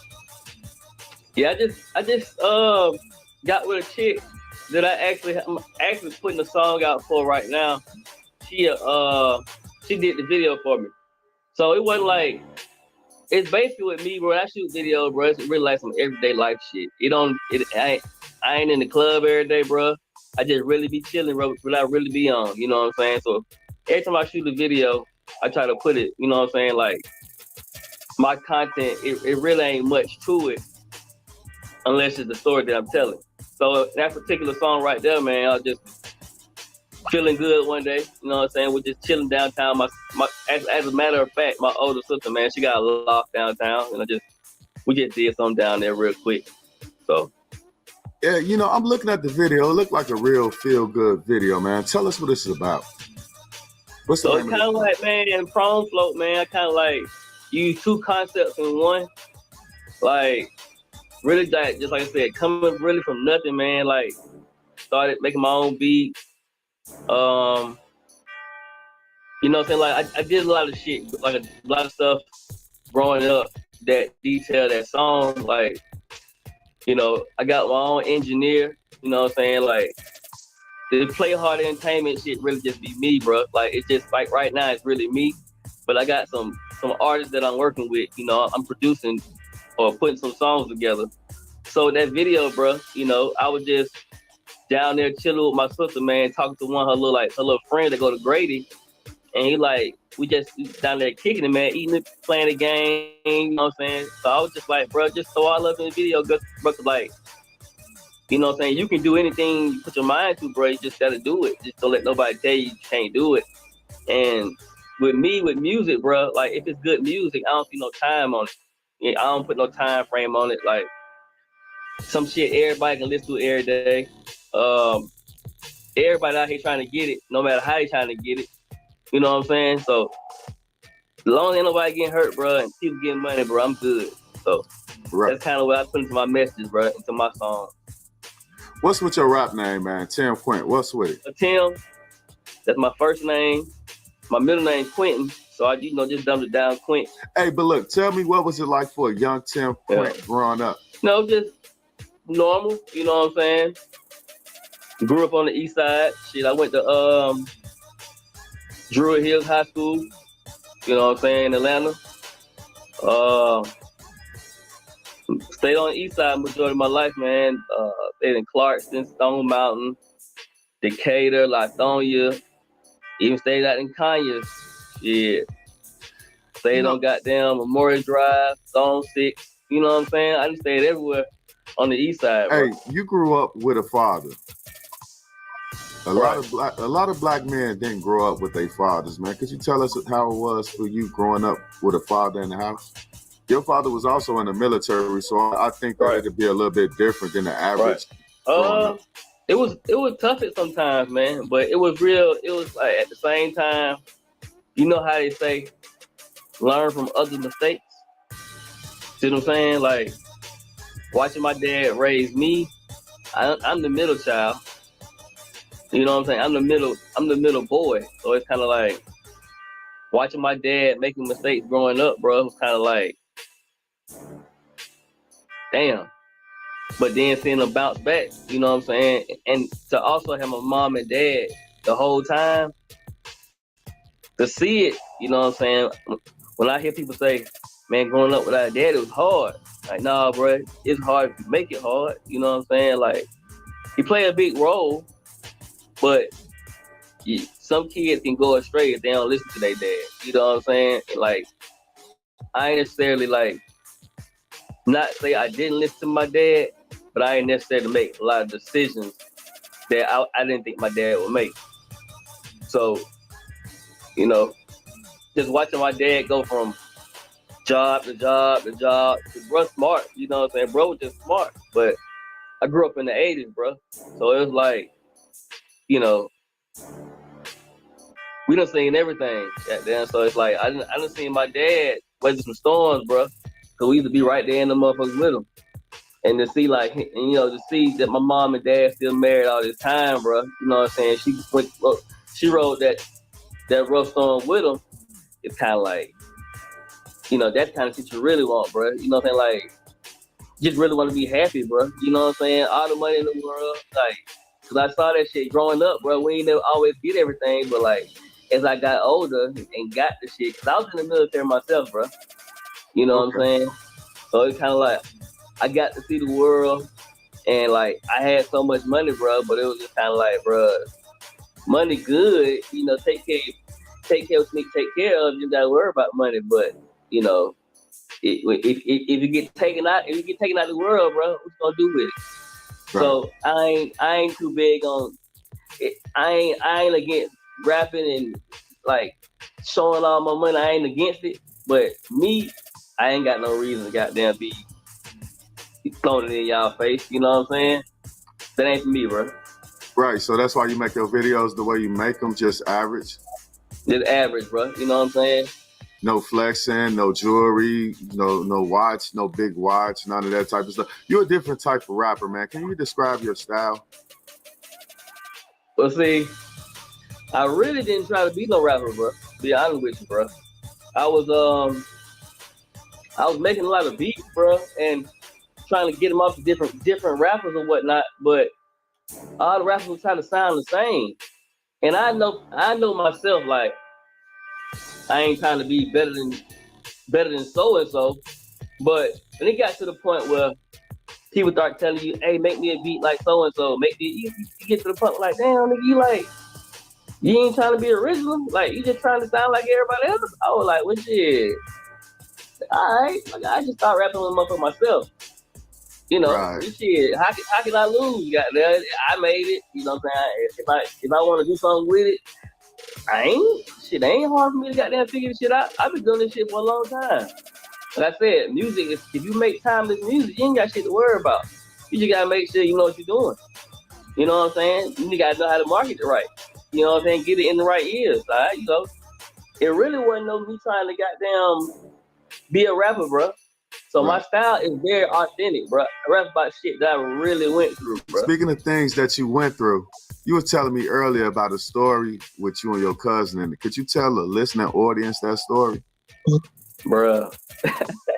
So I went out one night with my cousin, man. I in Conyers, and we went to a bar.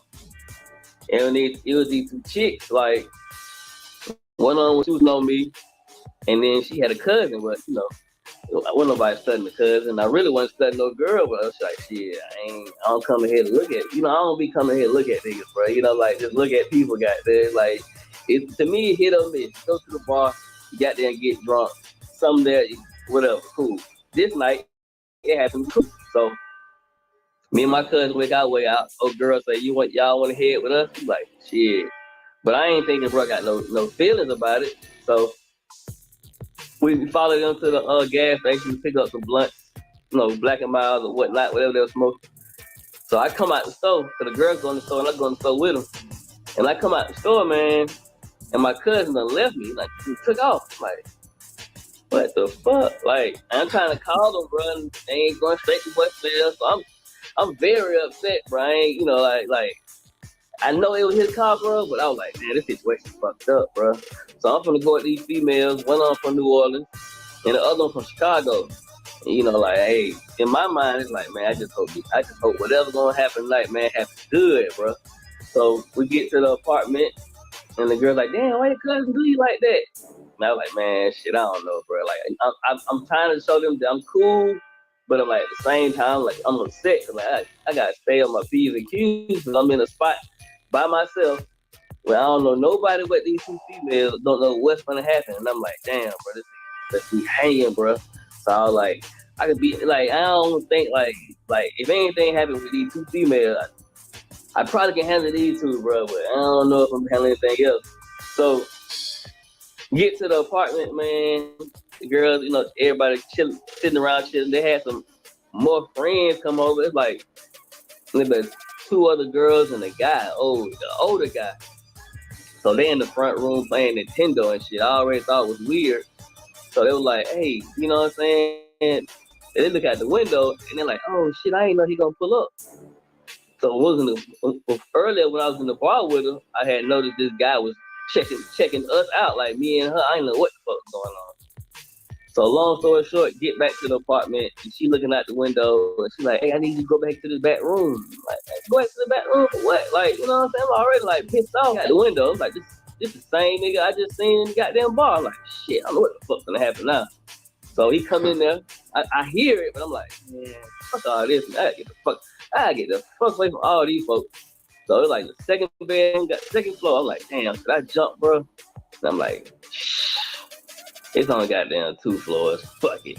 Yeah, I'm younger back then, so you know, I hop out the window, man. Catch off, boy. Don't know where the hell I'm at. Out there in Kanye somewhere, raining and shit, trying to goddamn get back to Covington. So, wow. Yeah, man.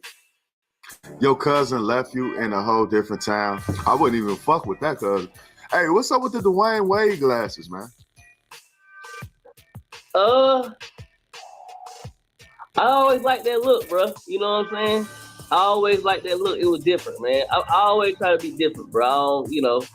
I don't be trying to be like everybody else, bro. It's just hard. It's only me, man. You know what I'm saying? It's the world full of love. You know what I'm saying? It's a world full of niggas that try to look the same, bro. So, you know, I like that look, bro. And the fact that I can wear sunglasses with it, you know, shout out to 9-5er, man. All right, well, check this out. Everybody want to know what you think about this particular situation. Now, Hot Boy Turk went on Vlad TV, and Hot Boy Turk actually said that him and his friends play gay games. They call them penitentiary games. Me, myself, personally, I don't play those type of games, but have you heard of penitentiary games and you play penitentiary games? Hell nah, bro. I ain't never heard no penitentiary games, bro. You know what I'm saying? Like, I ain't never heard of it, and I don't play no shit like that. You know what I'm saying? Like, nah, dog. Nah, man. That shit crazy, bro. Do you think Hot Boy Turk might be gay? Man. But bro said he play games, bro. They play games, bro. I hope. Hey, I don't even want to say, man. I hope them niggas playing games, cause them games kind of suspect. So, nah, dog. You know, it caused the uproar in the community. He had to come on the show twice to even explain the situation. You know, me, myself, personally, if I'm playing basketball, don't pat my ass. You know what I'm saying? Come on, good job. That ain't cool. You know? Nah.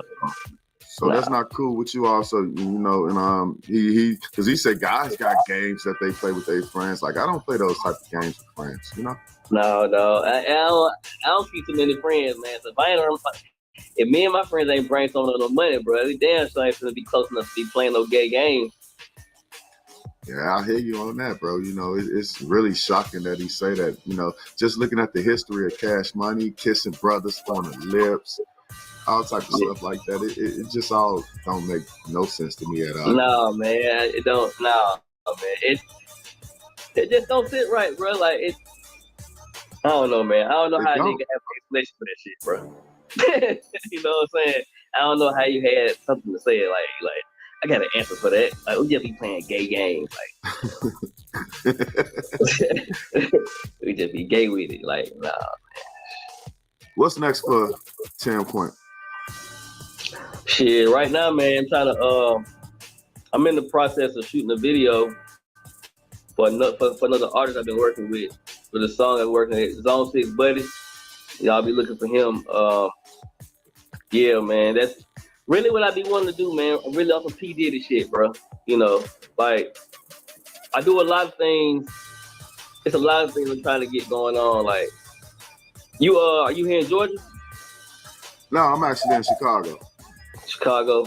You ever heard of a basketball tournament named 3-on-3? The 3-on-3 Hoop It Up? I heard of it, yeah, sure. Yeah, I'm trying to do some things like that, man. Like more positive stuff, bro. You know what I'm saying? Get like little gaming tournaments. You know what I'm saying? Like, you just keep it player, man. You know what I'm saying? Like, I ain't, you know what I'm saying? I just want to see folks get together, man, and get some money off of it. You know what I'm saying? Too much money out here for these folks to be goddamn. Like, a lot of folks done died behind this music shit, bro. It's kind of hard. Speaking of a lot of people dying behind this music industry, FBG Duck, a Chicago rapper, was killed last year in August, right? Right. 5 members of the rival rap group that he raps against, O Block, was arrested for the murder of FBG Duck. It was a very blazing shooting that happened downtown Chicago. What do you think about the fact that his enemies are actually the ones that the FBI picked up for his murder? That shit wild, bro. Cause it really, like, to me, man, it really be like, what y'all killing each other for, bro? You know what I'm saying? Like, it's so much money, bro. Like, y'all can get together, bro. Like, I know all they fans and shit mad. Like, the FBG Duck fans probably, they not saying they probably really are upset, But it's kind of like, do you really be wanting to go into hiding this shit like that, bro? I mean, you know what I'm saying? Like, that be my thing, bro. Like, what y'all be killing each other for, bro? You know what I'm saying? Like, these folks, they already want to do it for them. You get what I'm saying? So, you gotta figure out a way to beat the system, bro. I look at it like this: like, why are you fucking up your future? Yeah, man. Got a chance to make millions. Yeah. Got a chance to feed your family for the rest of your life. Yeah, that's like me, bro. Like, with this play hard entertainment, bro. Like, I got kids who love video games, bro. So, I got like I do a lot of Twitch, a lot of game streaming. My son do streaming or whatnot. Just keep the name going, goddamn. Like, cause like I ain't gonna be here forever. So, I'll tell you one thing. I also do a podcast on Sunday night. If you like it, I can add you to it. It seems like you got an interesting point of view on things. Yeah, definitely, man. I can add you to it. That'll be just something, another platform that you use to, benefit your career. All right, so who you want to work with in the industry?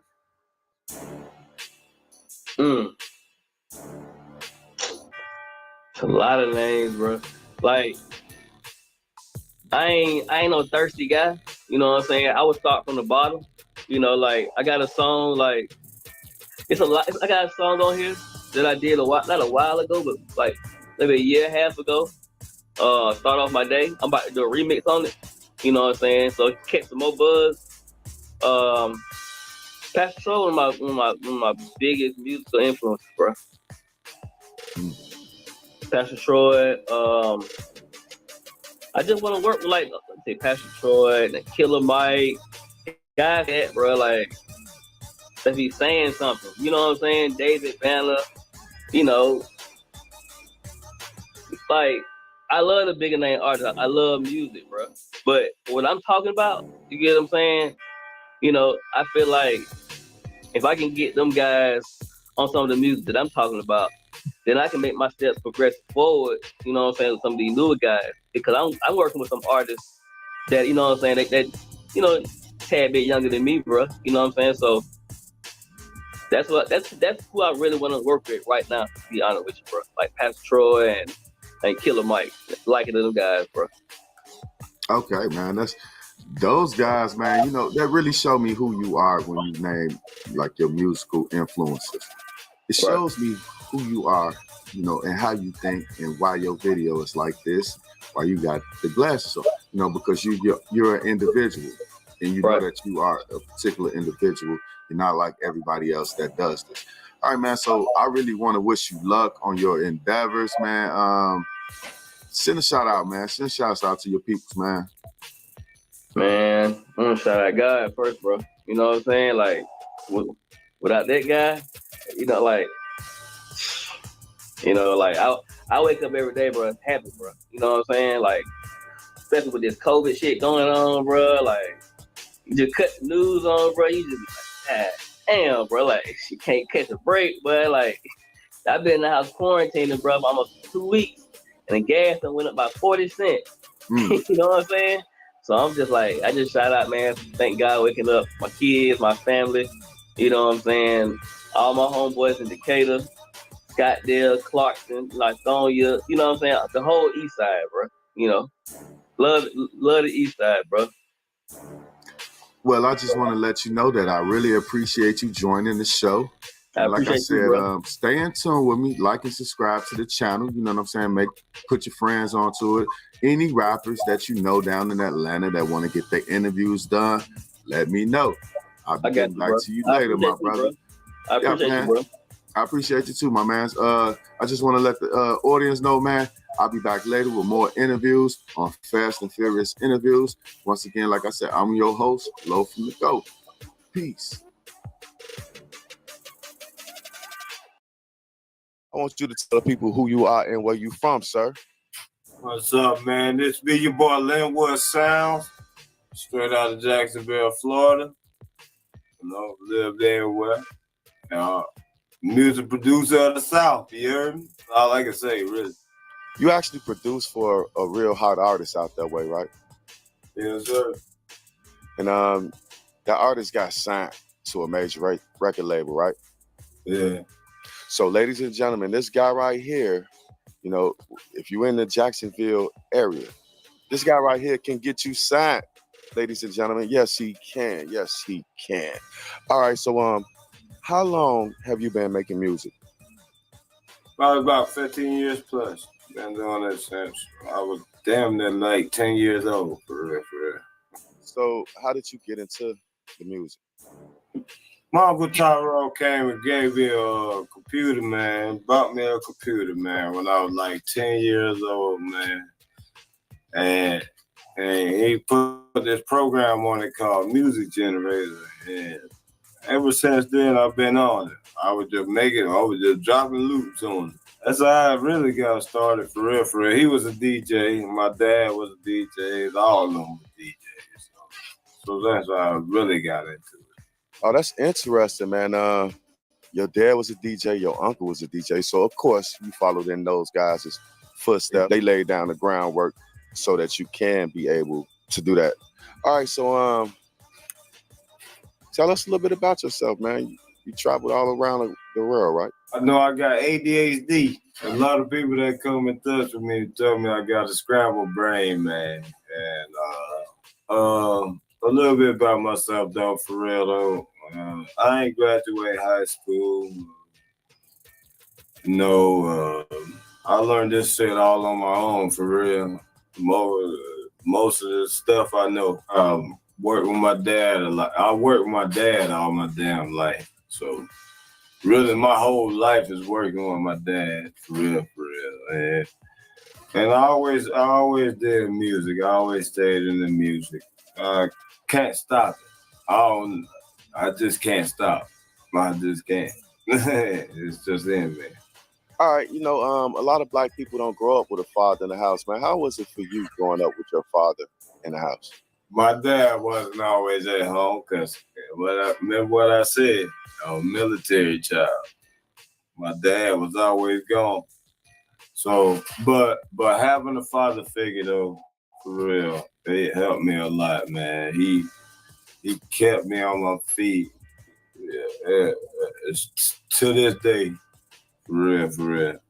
And you can't beat that. You can't beat having a father figure in life. I mean, my dad did everything he could to the best of his ability. For real. That's real. So your dad was in the military. He was in the military for a career? Did he retire from the military? My dad was he was airborne, hopped out of helicopters, all that infantry and all that stuff. But he basically retired. Military paid for life. You seeing your father hop out of helicopters and all of this type of stuff. You didn't want to do that? You didn't want to hop out the helicopter? Hey, I tried. I fucked myself up because, see, my dad was trying to get me to go to the military, and then I got locked up. And they wouldn't accept me no more. Damn. What was you locked up for, bro?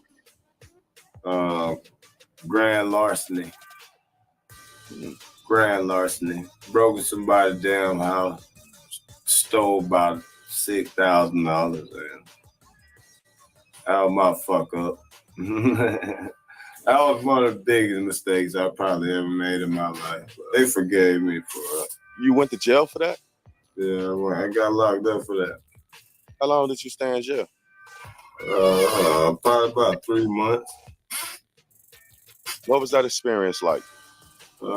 Being locked up, oh my God. 3 months with these motherfuckers, how was that experience? Shit.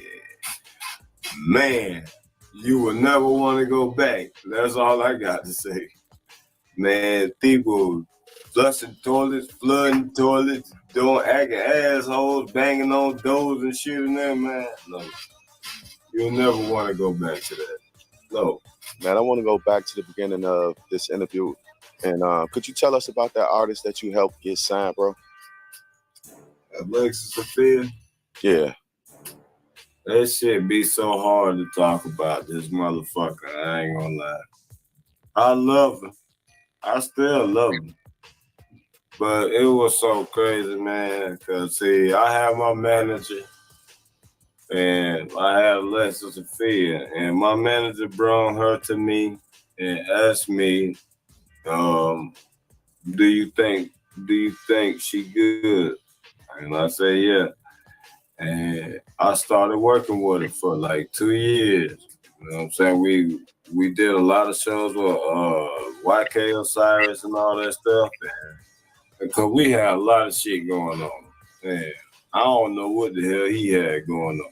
And next thing you know, they got shot at one day. They just pulled up in the parking lot at these damn apartments and they got shot at. And she left us after that. It was on the fucking news for Jacks, all that stuff for that bullshit. And I understand why she left us. So that's why I'm not mad at her really. But I'm still mad, but I'm not really mad at her because she was young and she ain't know what she was getting herself into. And I kept telling her that she keep talking that gangster shit on these songs. That's what's gonna happen. You know what I'm saying? That shit gonna happen. If you talking about pulling triggers and shit like that, it's gonna happen. And people gonna try it. You know what I mean? So that's really how that went, man. But I still love her. I ain't got no hard feelings. All right, so she ended up getting signed for $1 million deal or something close to that? Yeah, couple million. Yeah. Yeah, she got signed for $2 million, Def Jam. It was a whole bunch of artists looking at her, man, like fucking OT Genesis, Whoop tried us with $70,000. I said, hell nah.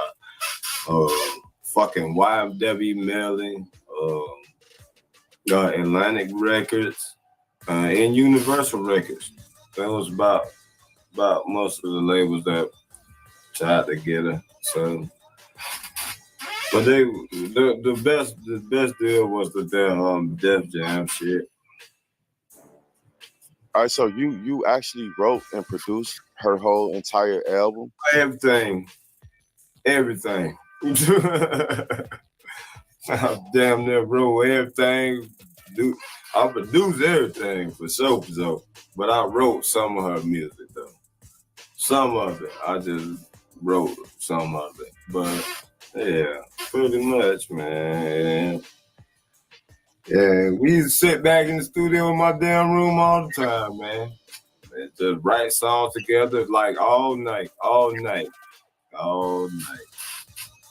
Wow. So you mean to tell me that you produce a full album for an artist, the artist gets signed, the artist does not reach back, or the record label does not reach to you and say, hey man, we like the work that you did with this particular album. You know, why don't you join the team? Or none of that, huh? None of that. Are you bitter because of that? Am I bitter because of that? No. I don't care about that because I already got crossed too many times like that. So that shit don't bother me, man. I'm just happy I'm putting a smile on somebody's face, man. I'm making them better. And you know what I'm saying? I'm making them a fucking star. You know what I mean? I don't even care about that shit. As long as I did my job, that's all I care about, really. Like, cause I just damn near created the motherfucker. But you know what I'm saying? That's all I care about is making their life more better. You know what I mean? Right. You know, you guys do a lot for the kids in the community. Could you tell us a little bit about that? Yeah, the community, shit, hell yeah. We do a lot of pop up or kids events up here. Like we have bouncy houses up here. We have host events up here. We do a lot of stuff. Birthday parties, man. We love the kids. You hear me? It's just like damn Trick Daddy. We love the kids. And real though, but we definitely do a lot for the kids. And everything be damn free. Shit, everything we do is, man, just come out, bring your kids out, and do things for your kids, man. And hang out. You also mentor kids, right? Mentor them and all that. Like try and teach them, like if they want to do this, they want to play baseball, they want to play basketball, they want to do music, they want to do engineering, they want to be a music producer. We do all of that stuff, man. I love mentoring the young generation, man. For real. And what do you see yourself in 5 years, bro, in the company? In 5 years, man, I just want to have my family together, have my team together. I want to have like at least 5 studios, for real. Have like 5 more damn studios, have them bitches running, have the kids working for them and all that stuff like that. That's basically what I want, man. Just keep this shit going. Just keep it going and don't stop. Just like McDonald's or some shit. What producer is your influence, bro? Music producer, my influence. It will have to be Timberland. It will have to be Timberland, man. If I could say somebody else, I would say Scott Storch, of course. And for real, I got too many. Right. DJ Paul. DJ Paul, okay, yeah, great choices right there. All right, if you can produce for one artist, one hot artist right now, if you can, it's gonna be a hard question. Oh Lord, what'd you give me? Which artist in the industry would you want to produce for right now? Oh my God, why you give me this question? Hold on, man. Hold on. Okay, one artist that I will produce for. Hold up. Well, you just fucked me up with that. I got so many. Okay, one artist. So think one artist, right? Okay. Give me. Okay, hold up. Help me out, Kyrie. God damn, he's sitting over here fucking. Okay, I'm just fuck it.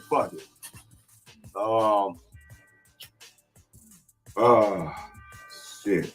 It will be one artist. New or old? Don't matter. Okay, I'm gonna give you 2 generations then. Okay, here we go. If it's a new artist, it'll probably be it's a new artist. It'll probably be the baby. And old, talking about my generation, like the 90s and shit, it'll probably be Andre 3000. Andre 3000. This gonna be a critical one right here. Oh Lord, you can't hit me. Look, if you could bring a rapper back from the dead to produce one last track with, who would that artist be, man? Tupac. So you would want to make an instant classic with Tupac. Tupac. Why Tupac, bro? Know what? And Young Dolph. Tupac. The reason why I want to make one with Tupac because he makes stories. He talk real shit. That's how I feel about Tupac. Tupac put an image in my damn head. I could fucking see everything he's saying in his damn in his fucking raps. And fucking Young Dolph, he's the same way with me. That nigga, that motherfucker, he just my nigga. That's just my dog, man. Straight up. And for real. That's great, man. Great choices. Interesting. Young Dolph. Young Dolph. R.I.P., man. R.I.P. to Young Dolph, man. What do you think about the guys that killed Young Dolph, man? He was supposed to turn himself in Monday, but he instead of him turning himself in, he actually dropped the video. Did you check that video out? No. He dropped the video about what? I don't know, man. I don't want to support it, but he dropped it. That's why I ain't watch it. I ain't finna watch that shit. Motherfucker, fuck you. You get his ass shot. You gonna get his ass all minute. Let me shut up. Hold up. Tell the people where they can find you at, bro. Linwood Sounds. Linwood Sounds on YouTube, Facebook, Instagram. No, all my stuff Linwood Sounds, man. LYNWOODSOUNDZ. All my stuff is Linwood Sounds, man. You can just Google the shit if you want to. Yeah, man, I want you guys to check this guy out, man. He's one of the up-and-coming producers that's going to be a hot producer. Like we said earlier, he already had an artist that got signed off of his work. You know what I'm saying? So if you guys want to get signed, get up with this guy, man, especially if you're in the Jacksonville, Florida area, right? Yes, sir. Yeah, Jacksonville, Duval County, Jacksonville, Clay County. Yeah. Any rappers that you want to shout out? Clubhouse Productions, Country Food, Trigger B, Lil Domo, y'all look him up on YouTube. All of them, you look all that stuff on YouTube. Who else? Big Sosa on YouTube, and probably about it. Right. All right. I'm forgetting names. Whoever I forgot, y'all gonna get mad at me. Right. Shout out to the lost souls. You know what I'm saying? All right. Well, Linwood Sounds. That's hey, I appreciate you, man. Yeah, I really appreciate you for joining the show. Like I said, I want everybody to check this guy out because he's one of the hottest up and coming producers that's in the rap game right now. And I think you got a bright future ahead of yourself, young man. You know, it's a lot going on there. We got to control it just a little bit and keep it moving. You know what I'm saying? It's a lot going on there. All right, I just want to say peace. All right, man.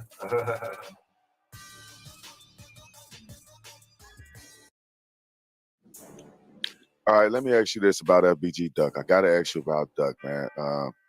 How well did you know Duck?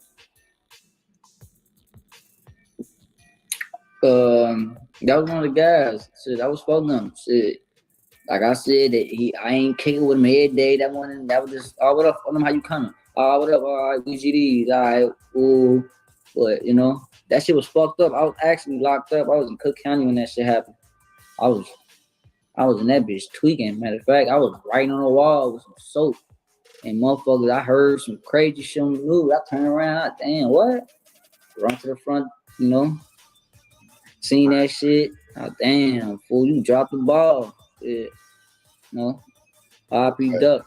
When you found out it was in downtown Chicago, man, how did that make you feel? What did you think? You can die at church. Shit, you don't have, death don't have certain areas where it happened at. So shit is like, when it happened downtown, I'm like, damn, that's not the first motherfucker who died downtown. So it's like damn, fool, like you dropped the ball. Something happened, you know what I'm saying? Like, fool, like I said, fool is not from my hood, so I really don't know details, and I don't care about certain shit, but like, damn, fool, you dropped the ball, fool. Like, get out of here. What is you doing down there? So that was like that shit was really fucked up. I ain't want to see that shit. Yeah.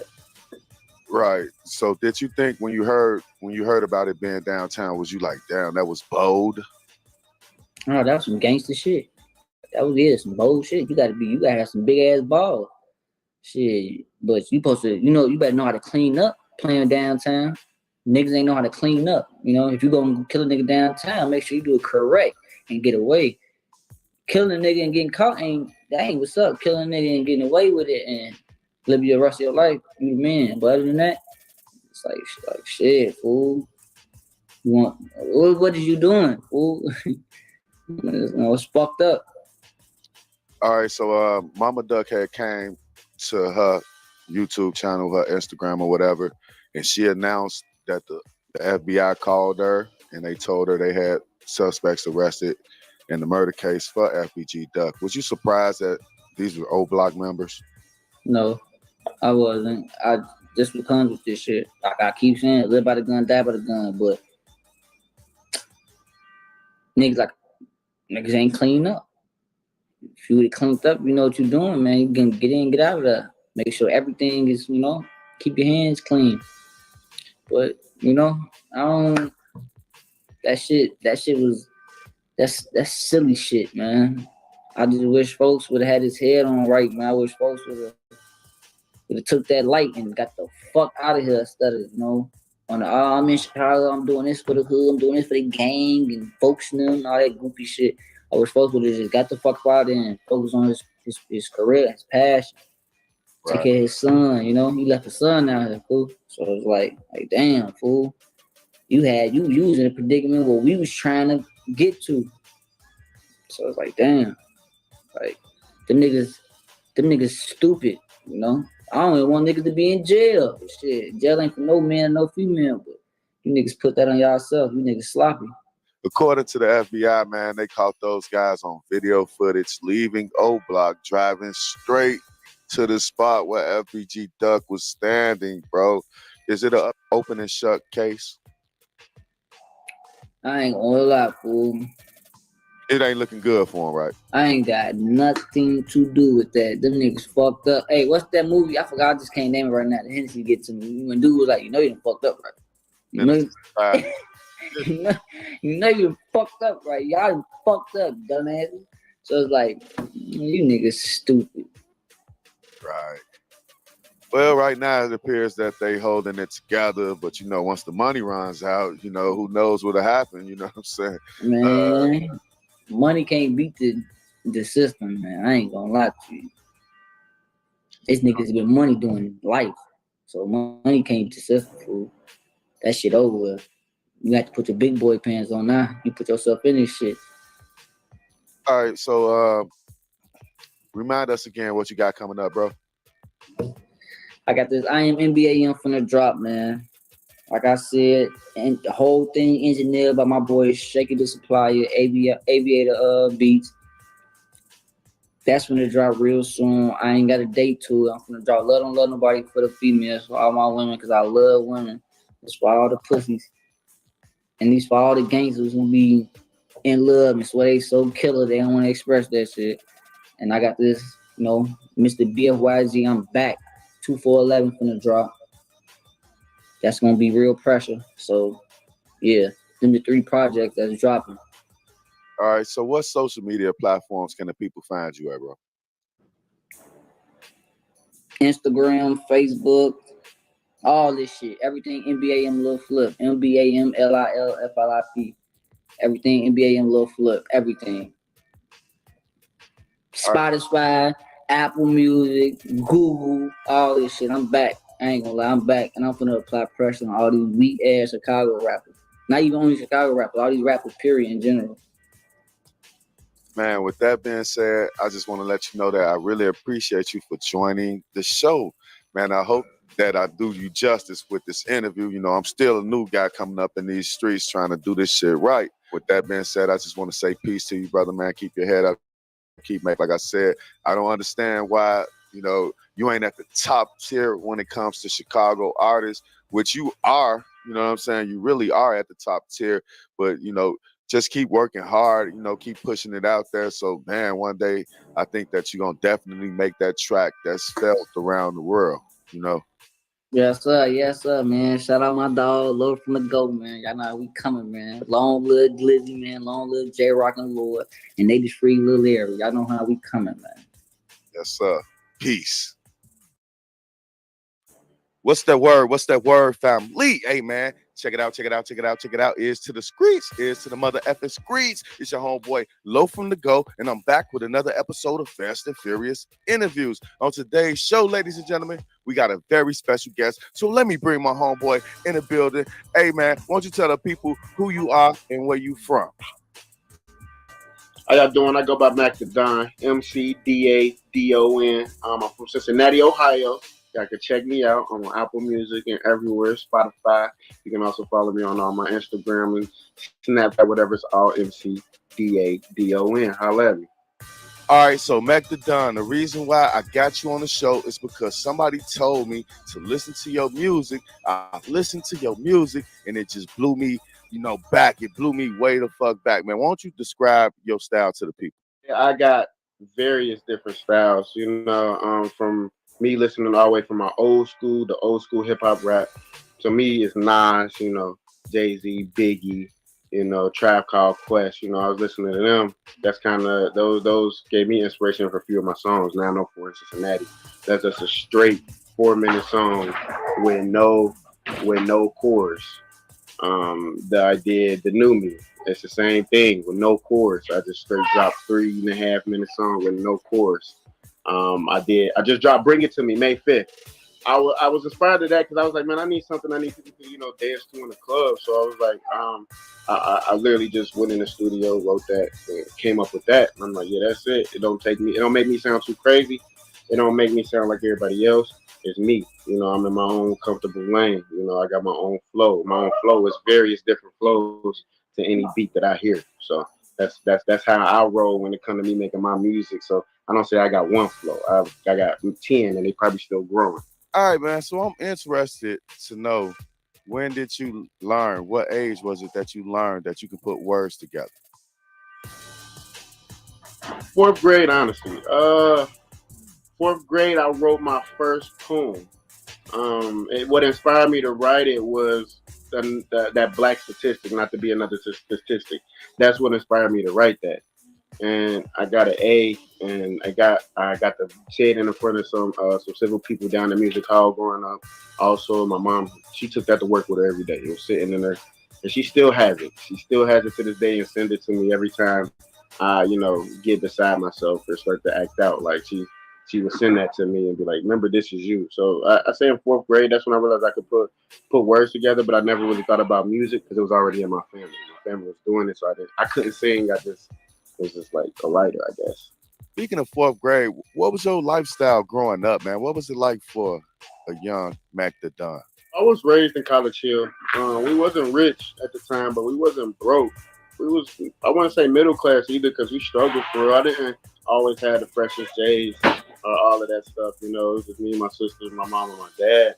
And my dad didn't really make much, back in the early 90s and 2000s, black men in the corporate office, it was kind of kind of they wasn't making that much. And then my mom was in the same field, though she was making more, it still wasn't that much as well. But I didn't starve, I can tell you that at the time growing up.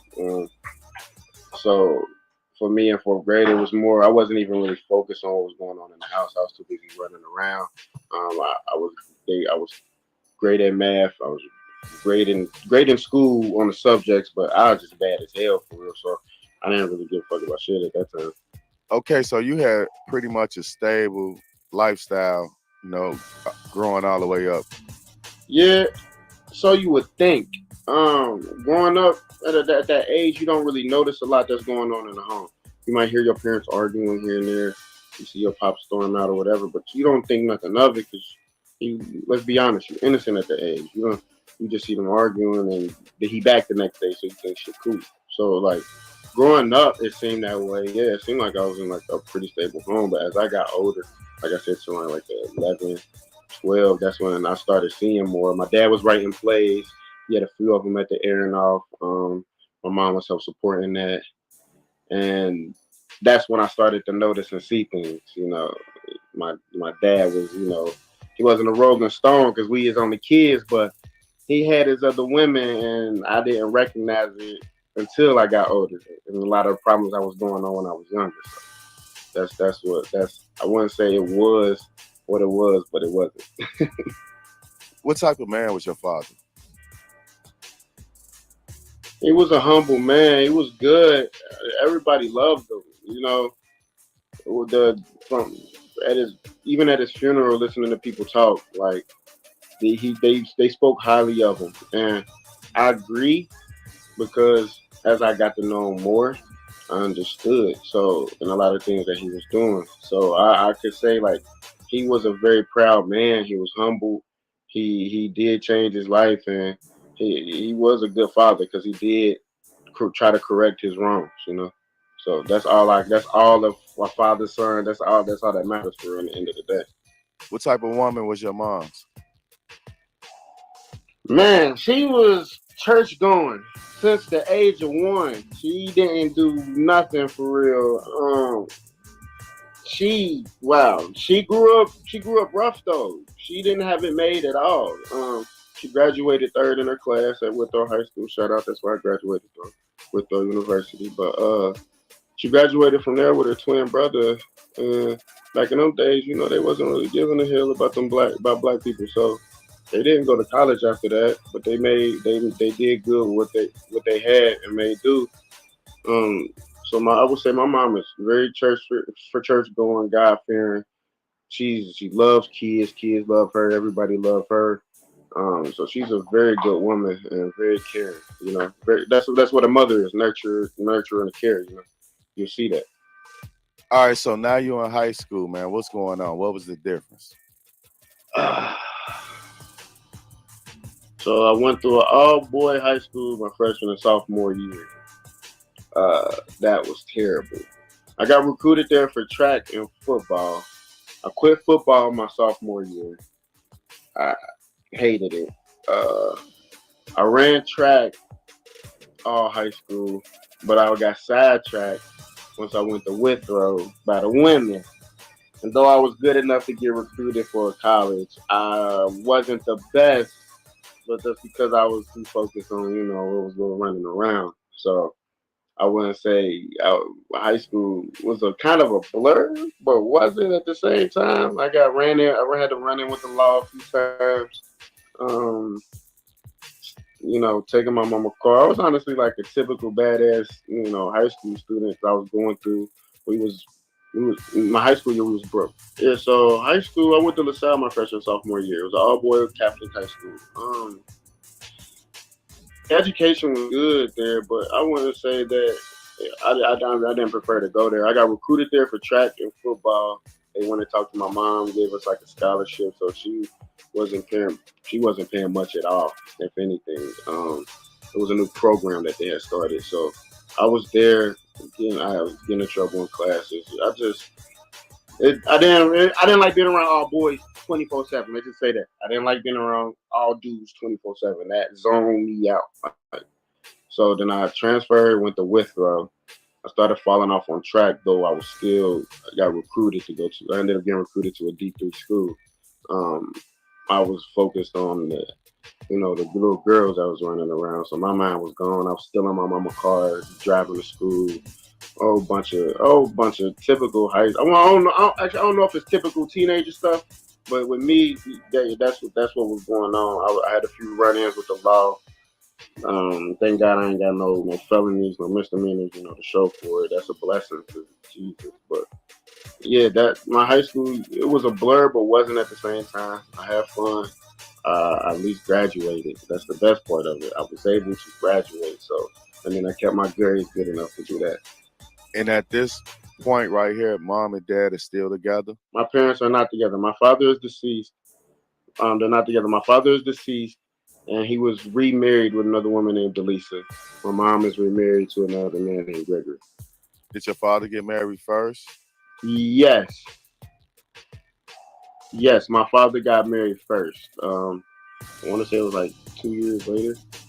At that point, man, what was going on in your mind, bro? What was going on in my mind? So I was in high school still.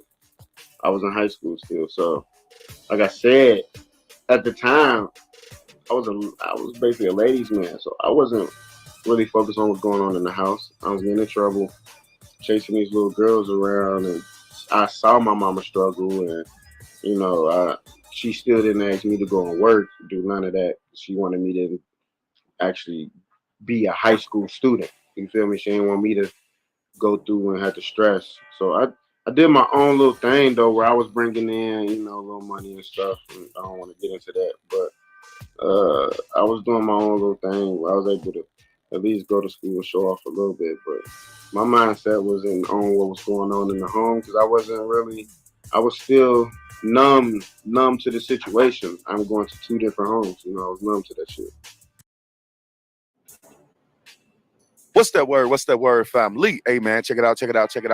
Ears to the streets, ears to the mother effing streets. It's your homeboy Loaf and the Go. I'm back with another episode of Fast and Furious Interviews. Now, today's guest, ladies and gentlemen, I brought to y'all a very talented young man that goes by the name of Young Sean. Young Sean, why don't you tell the people who you are and where you from, bro?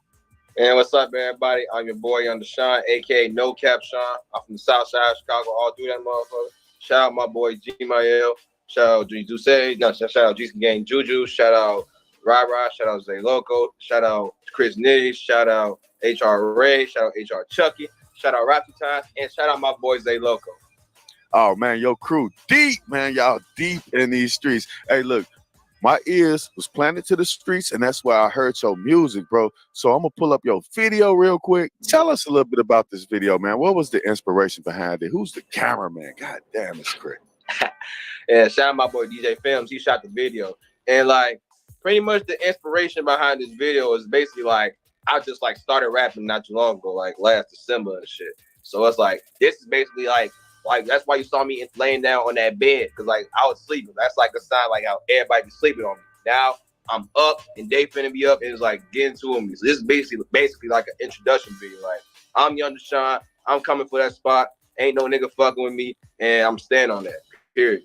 It looked like you on your money, man. It looked like y'all got a nice little penthouse downtown Chicago, windows all around. Man, this nigga rich right here, y'all. I mean, I be coming through with that bag and shit. I ain't rich yet, but I'ma get. But I still got that shit. Don't get it fucked up here. We the money team. All right, so you said that you started rapping not too long ago, man. When did you notice that you was able to rap? Back in like when I was like in like 8th grade, like, cause that's like, how, I don't know if y'all grew up like this or not, but like in like the lunchrooms and shit, motherfuckers used to be beating on the table with the pencil and shit, fake like they're making a beat and shit. I see everybody just rapping off the top of their head and shit. So then funny thing, I'm like, fuck it, let me hop in and join that bitch. And I just got to spinning. I come through with punch shots to everybody, the whole crowd going wild and shit. They in this bitch throwing food at the window. Yeah, I mean, we got the tension after that shit, but it was still fun as hell though. You a young man. Mm-hmm. Yeah. And it's a question that I want to ask everybody that comes onto the show. Mm-hmm. Did you grow up in a 2-parent home? Oh, yeah, I did. What type of man was your father? Oh, he was honest, man. He was honest, man. He be working and shit. Like he'd like to provide the other house, and he's actually stand on that shit. So your mom and your dad been together your whole life. Mm. Yeah. You got brothers and sisters? I got two of them. Two what? Two. I got two little brothers. I'm the oldest of my family. Oh, you the oldest in your family, so you got a pretty young father and mother then, right? Like they're not 60. You know what I'm saying? Yeah. All right, man. So how was it for you growing up? It was somewhat smooth throughout the whole process and everything. We still had some struggles in and out, like from here and there. But at the same time, like we all came together as a family, and we all, as long as we got each other, we gonna be straight forever, no matter what it is. So that's pretty much what it was. Like we struggle, but we ain't fucked up struggle. Like we just struggle, but we still bounce back from the mills. Did you graduate high school, bro? Oh yeah, I graduated last year. Man, congratulations. You know what I'm saying? Thanks. What type of student was you? I mean, I was an honor roll student. I mean, I'm not no straight A student, but I got like A's, B's, sometimes a couple C's. But like last year, I made it through with A's and B's. Do you think you would have been that type of student and this type of person without your father being in the house? I mean, yeah, cause my mama and grandma didn't play none of that. Like, don't go to school shit. They like, you go to school, you get your education, you gonna need it, you'll thank me later. I needed it. Even though I didn't want to do it, I did it, and I thanked them afterwards. Are you planning on going to college? Mm-hmm. Yeah, I'm in it. Okay. Shit. Well, what was it like transitioning from middle school to high school? Because you're from Chicago, right? Right. Yeah. Born and raised. What high school did you go to, and what was the difference between middle school and high school? I went to Kentwood Academy High School, and I was in Woodlawn my middle school years. So it's like middle school, like everything was all fun and games at the time, because it's like we was goofing off in classrooms. I mean, I was still getting work done. We was goofing off in classrooms. Somewhat having food fights and shit. Trying to act like we could pull all the hoes and shit. But in high school, it was somewhat the same, but at the same time, it wasn't the same, because like everybody in this bitch older, so it's like all the goofy shit that we was doing back then, we couldn't do that in high school. Otherwise, your ass would be an outcast in that motherfucker. Right. 2012. Let's go back to 2012. JoJo releases the Chief Keef diss track, BDK, man. Where was you at when that song came out? I was at my uncle's house with my little cousin, because like at the time we was Chief Keef fans and everything. So I was with my little cousin and my second brother, my first youngest brother. He like middle child shit. But we was at my cousin's house shit. We was like Chief Keef fans at the time. The Chief Keef came out before JoJo. And when JoJo dropped that song, it said Chief Keef this, and then we like, hold on, what are you talking about, fool? So we turned that on the computer and shit, and then we see these motherfuckers up with guns and shit, like just waving all at the camera, rapping, saying BDK over here, 100K, and they just Lil Durk and everything. We're like, oh shit, yeah. I don't know what the fuck to say about this. I didn't even know that there was a such thing as little boys like 18 and shit, holding guns like AKs, all type of shit. Like they had a chopper and shit. I ain't never seen no chopper in my life until I saw that shit. Wow. That's crazy, because Lil JoJo was the one that actually brought guns into videos. Like Chief Keef was not showing guns in his videos at that point. And Lil JoJo came out with that video. That shit was crazy. What did you notice? Because you was in middle school at that time, right? I was in elementary school at the time. All right, so Lil JoJo comes out with that song. What was the next day like in school? The next day in school, I mean, truth be told, like everyone in my school, they was some little kids at the time. Like they ain't like grow up the way I grew up and shit. But so like they wasn't really talking about that. They wasn't even thinking about music like that at the time. So it's like I was pretty much the only one who knew that shit. When I brought it up, they didn't know what I was talking about. And we ain't had no phone at the time, so we couldn't like pull up YouTube and show them and shit. But like I just told them they didn't understand it. It was like if they knew, they knew. If they didn't, they didn't. I was the only one aware of this shit. I was still thinking about that shit. I'm in this bitch doing homework thinking about that. Tell you what you thinking about, like the video, like the visual. Yeah, because like truth be told, like I was 9 years old at the time. Like imagine 9 years old seeing a motherfucker with a chopper pointed at you, even though it wasn't pointed at me because it was a video and shit. It's like a chopper and pistols, all type of shit pointed at you. I was scared of little JoJo back then. But I was 9. When did everybody start noticing that song? That song, shit, like pretty much like when they was internet beefing going back, like when he was internet beefing going back and forth with Lil Reese, Chief Keef, and Lil Durk. And there was even a video of him pulling up on Lil Reese, and everybody was talking about that shit too. I was like, oh shit, he was about to kill his ass, but he didn't do it. Shortly after JoJo came out with that song, he was shot and killed, man. How did you feel when you heard that? To be told, like I was 9 years old. Like keep in mind, I was a little boy at this time. I had like, even though we was watching kid shows and all that shit, we supposed to think like motherfuckers would live forever. I mean, when that nigga died, I was confused. Like, wait a minute, he died? Does that mean like he okay or like is he not okay? They talking about he not okay. He dead. Like he can't talk no more. None of that shit. I'm like, that don't even make no sense. Like I'm 9 years old thinking like we all can live forever and we can always talk and live happily ever after. Whole time that shit ain't even true. So it's like, what the fuck, man? I ain't know what to think at the time. But at the same time, like JoJo wasn't my homie, so I ain't really cry about it or think or like care too much for it. But it's like, damn, folks, he just died. You said that you did a lot of traveling from school to school back when you was young, right? Oh yeah, like during my elementary days. Why was that? As a little boy and shit, like I was bad at school because like I was always like calling people names. I was always like throwing food on the floor. I was basically just being bad. And then my mom would like move me and shit. And then I'm like, mom, can you please stop moving? I'm moving to school. I'm trying to make more friends and anything. Cause like at all these schools, there was a few people I like, but I ain't never get to be friends with them. So it's like I answered that. She did me that favor and just let me stay in this one school. That was my last time transferring. Like the last school I was at before transferring and stopping was Claremont Academy. Yeah. And how did you like going there? What was it like? Like I ain't like it because I was bad at that school. Because then after I transferred, I somewhat stopped being bad, even though I was still bad shit. But I was 5, so it's like they had to give me a chance. Multiple chances because I'm 5. I ain't know better. When you went to high school, did you go to one school or did you go from high school to high school? I stayed at that one high school. What school was that again? That was Kenwood Academy High School. What's that word? What's that word, family? Hey man, check it out, check it out, check it out. Ears to the streets.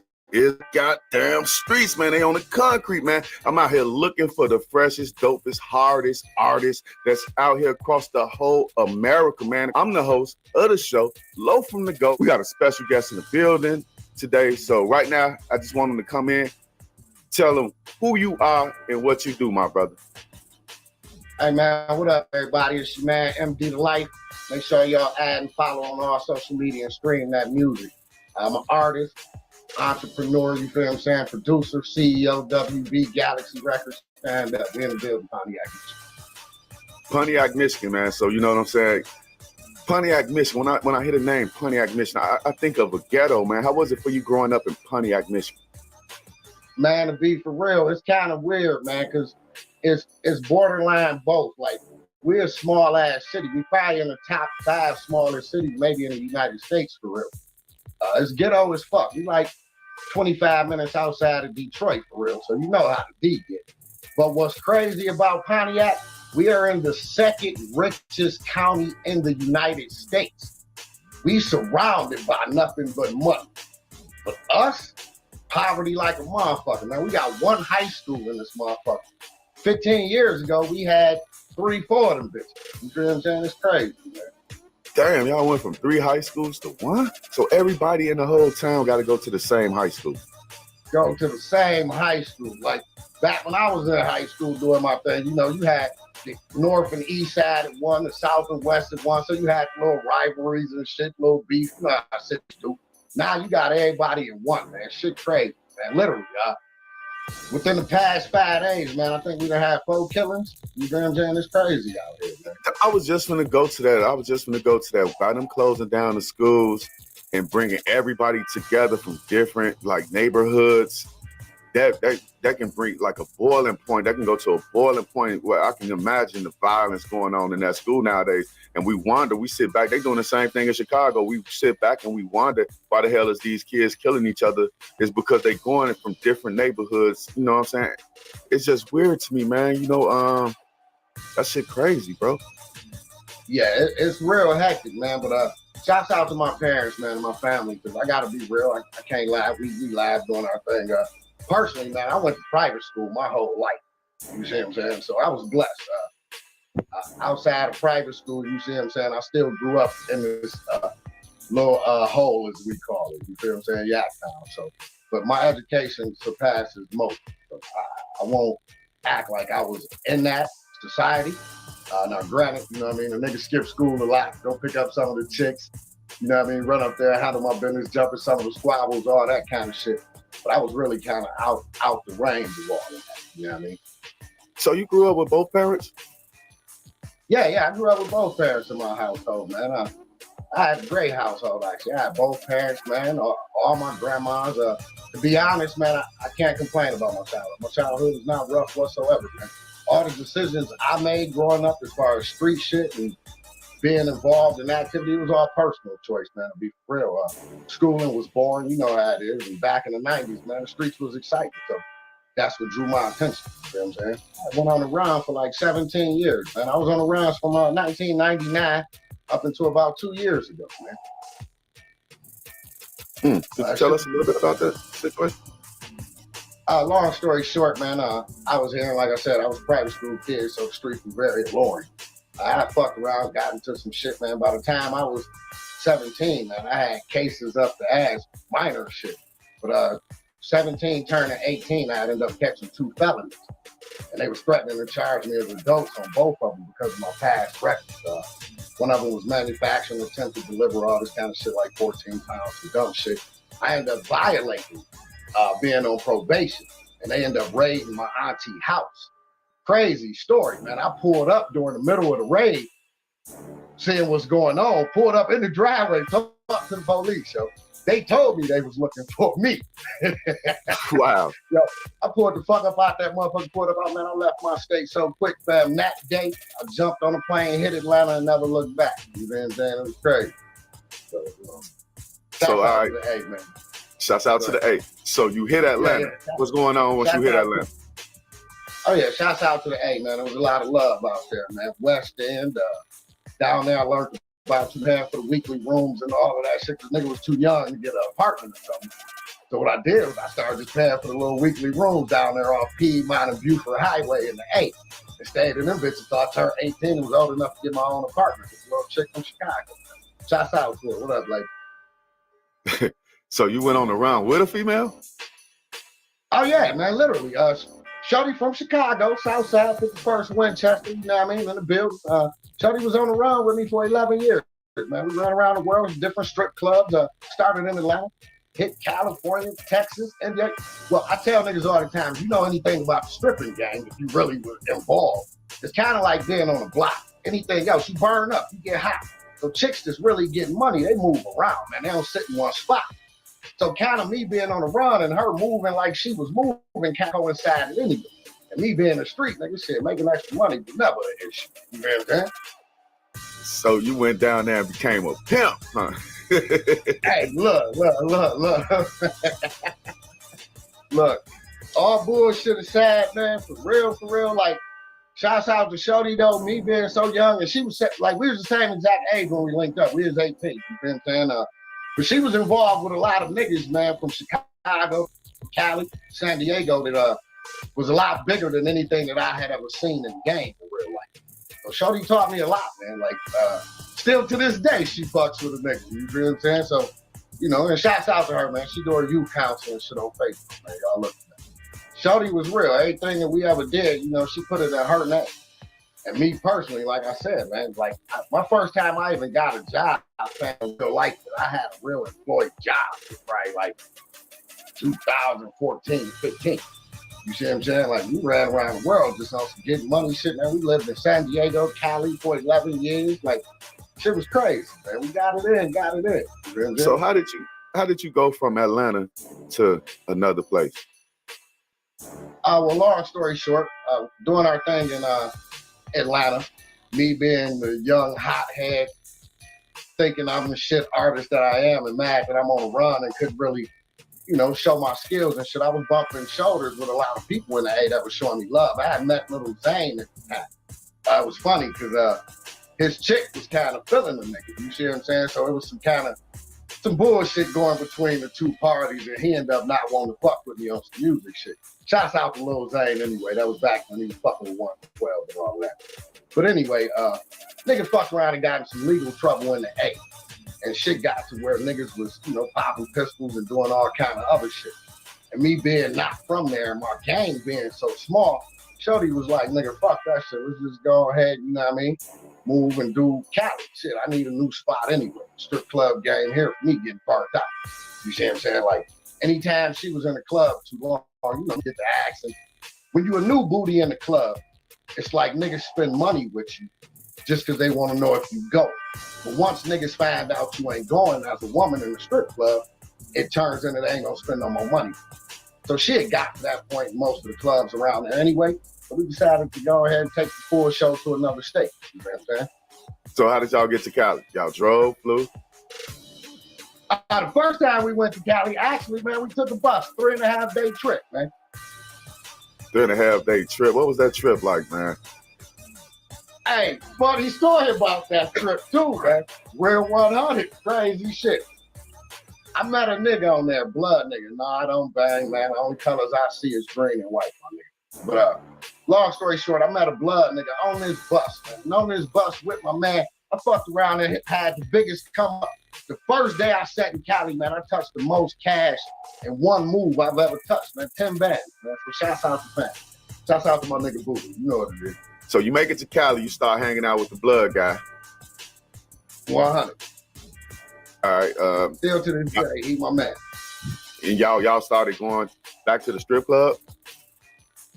Yeah, I mean, Shorty was already, like, when I met her in the A, she was in Cali. Like, her family, she's from Chicago, but she moved to Cali like at 14, 15 or something like that. Some parts of Cali, you can start stripping young. So she'd been stripping since she was like 16. When I met her in Atlanta, she was coming back and forth to Atlanta with the rap nigga. See, a lot of people don't know, it was a rapper named Tiger. Y'all can Google this, look it up. He was signed to Jermaine Dupri, So Death. Shorty used to fuck with Tiger. But me and her met one night outside of the club because the nigga had some people out there passing out flyers and shit like that, little groupie niggas. And he, let them get in the club and hang in his VIP session. So long story short, I'm out there with a couple cats in the A I know. But my ego too big. Nigga, I ain't passing out no flyers or nothing. Get the fuck out of here. I'm calling my cab about to bounce this. I ain't doing this shit for get no club with no rap, nigga. Shorty and some chicks standing outside. This how we end up meeting. She come over and tell a nigga, you feel what I'm saying? Yo, I should wait, blah, blah, blah, blah, blah. I end up leaving. She asked my number. She ended up calling me back and forth. So before she went back home to Cali in the A fucking with my man, she came to see me a couple times. She went to Cali. We talked back and forth from Cali for probably about 5, 6, 7 months. She came to visit Atlanta to see me, never went back home to Cali. So me and Atlanta became her new home in life. She was from, her origins was at Cali. Her mom was already there. Her sister, shouts out to Miss Harris. You know what it is. All that good shit, man. So when we went to Cali, we had, moms and all them people Resources. already there. Right, y'all had resource. You had a place to stay. You ain't have to really worry about it. You just had to continue to get money. Yeah. We laid our head with mom for a couple of weeks and we got our apartment, all that good shit. You know what I mean? Shouts out to them. I appreciate that. And they knew my situation. Like the whole time I was dealing with their daughter. Again, shouts out to Chicago, man. Real people in the chat. They ain't treat me no different. You see what I'm saying? Like, she always thought highly of me as a dude. Right, stand up, huh?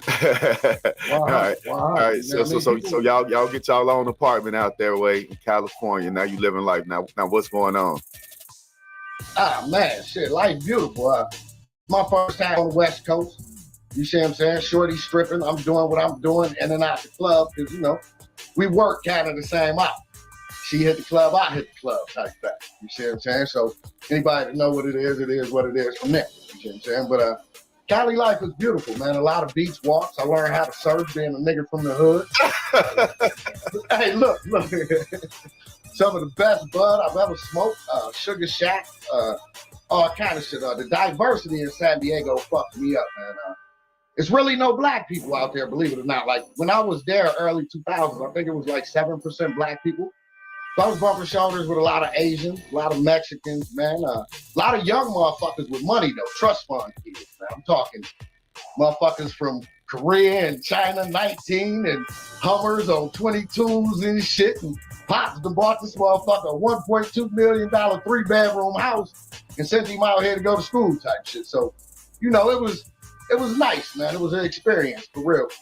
I wouldn't trade for nothing. Even though I was on the run, it was worth it all, every minute of it. You know what I'm saying?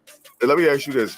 When you was on the run, like you wasn't really facing like hella time, was you? Like, you know, it was just like you didn't know what was going on. You just, you know, it sounded like you just took off like real quick. Yeah, to be honest, man, now that it's over with, I tell people all the time, like, because, you know, when I was doing it, the judge was threatening with like 2 years, 2 to 5 in the pit. You see what I'm saying? At the time, I was a young nigga. I had only did county time. So I was like, fuck that shit. I'm going to run the world, chase my dream. You see what I'm saying? But no, at the time, I really didn't know this. But being out in the world and catching more cases, man, I kind of learned a little bit. I learned about extradition and all kind of other shit, man. Stupid shit. Shit you learn as a young nigga fucking up. How was it dealing with these rich kids, man? How was it when you trying to deal with them being from where you from? I know they was interested in you, bro. I'm going to be honest, bro. For real, I fit right in, to be honest. Because like I told you earlier in the interview, man, I went to private school my whole life, man. So, like, my graduating class, you feel what I'm saying? We only had, I think, if I'm correct, 6 black people. So, like, my diversity is off the chain. Like, most of my friends are white, black, you know, like, it's a very diverse spread, for lack of a better word, man. So, I fit in perfect, man. Most of them fuck with me real heavy. I don't know how to explain it, but they say, like, Asians, Chinese, white people, you know, they all got their token black nigga they like to fuck with. If they had a token black nigga, I'd probably be the #1 choice in the world. Educated, but hood is fuck for real. So the love is astronomical. So did you hit any licks fucking with these rich kids? Yeah, like I said, man, shouts out to my nigga Buddha, all that good shit. Like, I touched my first 10 grand cash. You feel what I'm saying? My first day I set foot in Dago. Fucking around with some Asians in the Bloods, you see what I'm saying? Like, real nigga shit. So, yeah, it was popping out there, man. They kept a nigga in the game like you wouldn't believe it. Like, yeah, and they import-export shit out there, serious. So, shouts out to them. So you loving it down there in San Diego? Man, if I never got divorced, fam, I would have never came back to Michigan. Granted, it was something that needed to be done, so I needed to handle my life so I can get to the point we at now at the center. But San Diego was so beautiful, man, and the money and life was so prosperous, fam, I would have never left. You know what I'm saying? No. Like, I would have gave up. Like, I gave up on music and all that shit. Like, because you can't have a music career if you can't get known. I don't give a fuck how hot you is, how charismatic you is. If you can't tell nobody I'm who this person is and or work with people or even put your name out there, it's pointless. So it came to a point, man, where I put all that shit behind, man. I was just going to end up pimping, hustling, and doing what niggas do for the rest of life. You see what I'm saying? Right. How did you end up taking care of your case? What ended up happening is, after fighting for a minute through my divorce, I didn't really want to leave Cali where I was at. I kind of wanted to, stay in my son's life. So financially, I was trying to work it out. But it ended up kind of being... Let me get this straight real quick. So you left Michigan at 18, right? 17 to 18? Yeah. And you had the stripper chick. So how did the marriage part come in? In the song? Me and stripper baby ended up separating during my time on the run. and I had met my ex-wife. So during that time, me and my ex-wife was together for probably about 9 years, 8 years or so. And we ended up having a son. Like I told you, I was doing a whole bunch of retarded gangster shit, man, in my mind. You see what I'm saying? So I didn't know how long of a clock I had left. So I wanted to see, like most niggas, man. So, shouts out to my baby mama, ex-wife. I thought she was the most suitable woman I'd ever met to raise a kid. I expressed my thoughts about wanting a kid before life got too hectic, maybe prison and or death, you know what I'm saying? She was all for it. She thought I was a great man, thought I'd be a great father. We decided to go ahead and have a child. Just to give you this info, if you're wondering, the reason me and Stripper Baby ended up separating, at a certain point in life, man, I got tired of being on the road, just running around hustling and shit. So I was talking to her about kind of legalizing some shit and switching up the game and maybe turning myself in and doing all this other kind of shit. Long story short, some things kind of didn't work out as far as like conversations, as far as family and having kids and things of that nature. So we decided to kind of separate our ways and just be friends. Like she was gonna be my son's godmother until my ex-wife had a problem with that, so it didn't happen. So me and her are still close despite our separation. But you crazy for that one, bro. Yo, look, all I had in my life was them two women. Like I told niggas, one thing I learned on the run was like being a man, and dealing with the game. Like you can't really trust niggas. You see what I'm saying? Especially when niggas know you ain't from there and all this kind of shit, you get money. So I learned real young that women are a lot more loyal than niggas. Like even if it's on a friendship level. You see what I'm saying? So to be truthful, man, it's 7 women in the world right now with my logo tattooed on them, man. Galaxy Records, man. Shouts out to all of them, man. I appreciate y'all. I appreciate y'all being there for me then and now. Gang, we back at it. But yeah, man, like I said, I ended up getting with Shorty. We decided to have my son. So I got a little boy. He'll be 13 in December, man. Yeah, and once me and her got divorced, I decided to come back to Michigan. So that's what brought all of that problem. All right, so you come back to Michigan. It's time to face the music. What happened? It was funny because coming back to Michigan, man, for the first couple years here, I was still on the run.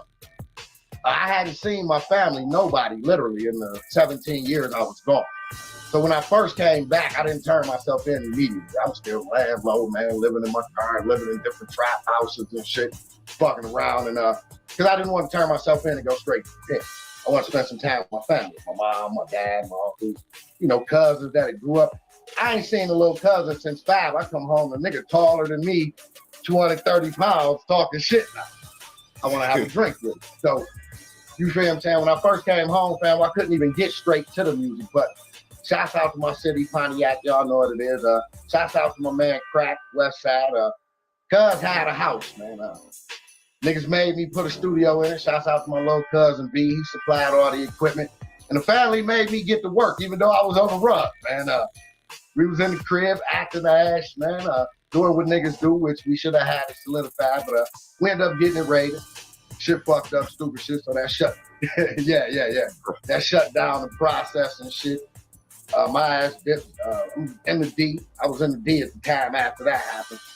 Going back and forth. Still on the run, though, laying low, fucking around and shit. I'm up here fucking around with my cousin. Man, this nigga riding on the humbug. We ended up getting pulled over by the 5-0 up there in Pontiac and shit.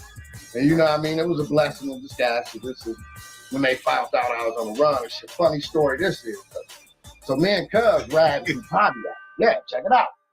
Now we're in a fucking, we're in a nice whip. This fam get money. You see what I'm saying? So they pull us over and shit like normal. I get them niggas the fake name. Boom, blah, blah, blah, blah, blah. I'm whoever. You feel what I'm saying? They go pull us out, handcuffs us both, put us in different cars, get to searching the car. Now, Cuz got the pistol in the car, but it's registered. You feel what I'm saying? So ain't no big deal. We just know they gonna search the car extra thorough afterwards. So they find and shit, and I see them over there questioning Cuz. I'm in the car, whatever. They start going through the car. Now, me and Cuz be having all kind of little parties and dumbass shit like that. So when they popped the trunk, these niggas found 2 garbage bags full of money. You feel what I'm saying? But it's all $1 bills, my nigga. So it's funny as fuck. We literally had a stripper party at one of the spots like a couple nights ago. So we had like a couple $1,000 of $1 bills. You feel what I'm saying? So it wasn't no big deal. But what was the slammer on some funny shit, man? They ended up finding some shit they thought was some cuts, you know what I mean? Some coke, I guess, some cocaine or some shit. I don't know what that shit is about it, but I guess that's what they thought it was. You see what I'm saying? So these motherfuckers calling people and all this shit, man, a whole bunch of funny shit. And they back and forth talking to Cubs while they testing a little shit in the tester, blah, blah, blah. So it come back to be nothing. They letting us go. Now, one of the chicks that's outside and shit, she ended up saying my real government name. So they like, yo, hold on. You know, we thought you were so-and-so. I'm like, yeah, you know, blah, blah, blah, I am. You feel what I'm saying? You know how that goes. Turn me around, put me back in the car.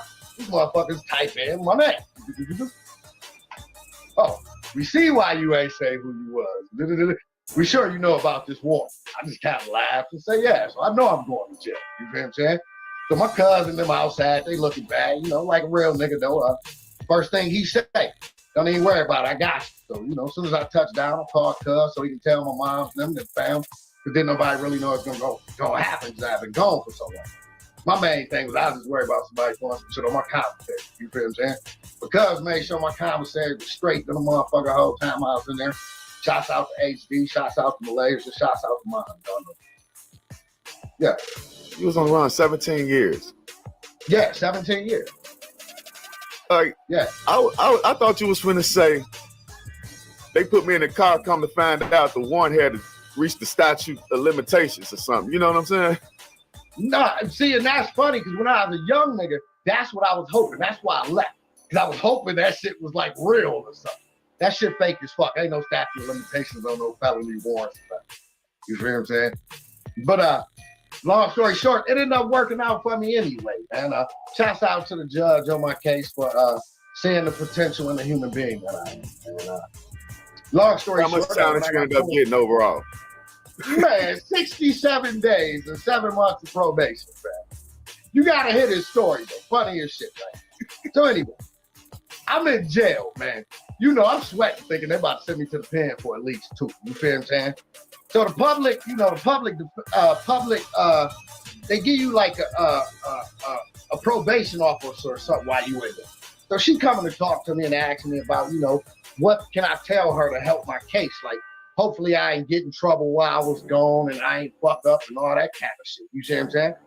And luckily, I'm a real nigga. Like I told her, you know, I'm good at what I do. You know, I ain't catch no cases the whole time I was gone. Nigga, not one. You feel what I'm saying? Like I had some run-ins, but I ain't have a case under my belt for nothing. I actually left, got married. I went to school on some illegal shit. You feel what I'm saying? Got some college credits, all kind of shit. You feel what I'm saying? So they actually looked all of that up and they had me in there for like 64 days. And while they was looking up some of the information, they found out I worked for, during the case in time that I was married, when I had my son. Like I said, I got my first job maybe like 2014, 2015-ish. You see what I'm saying? But I worked for Hilton, even though I was, shouts out to Hilton. I'm sorry for putting y'all on blast like this, but you know, even though I was on the run, man, like I worked for Hilton, man, 8-9 years. You see what I'm saying? Like, man, I started out as a night auditor. I was actually a general manager of a Hilton. You see what I'm saying? Yeah, real nigga shit. You feel what I'm saying? So the courts looked all that information up, man.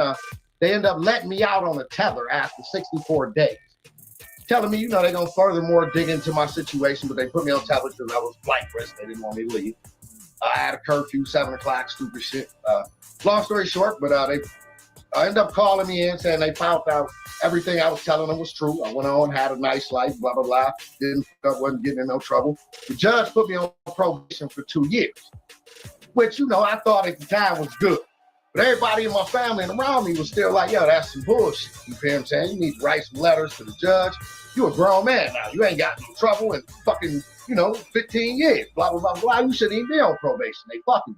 Long story short, shouts out to Pontiac courts, man. Shouts out to Oakland County because they did a real nigga, a real solid. They looked furthermore into my case and they freed me off of my probation, man. 7 months into it, man. So life has been on the go ever since, man. I've been music crazy in the studio. I got over 219 songs cooking and working. I've been promoting and visualizing crazy. I'm on every social site. Like, this is the first time in my life, man, I don't have to have. Man. I can actually run out here and be like, yo, this me. What it do? So I'm on it. Tell us about the music part. What you got out, what you got coming into. Oh, man. Right now, y'all, I got a bunch of singles streaming all over every social media platform, man. Y'all make sure y'all check it out. MD the Light, same thing y'all see up here, easily find me. It's only one. And anything after this interview is a copy. Believe me when I tell you that. Look it up on Google, YouTube, Pandora, Apple, Spotify. Your boy Fire, man. I've been doing this for a minute. I done rubbed shoulders with the likes of DMX, T.I., Beanie Siegel, Memphis Bleak, just was fucking texting and fucking Instagramming with Jadakiss literally last night.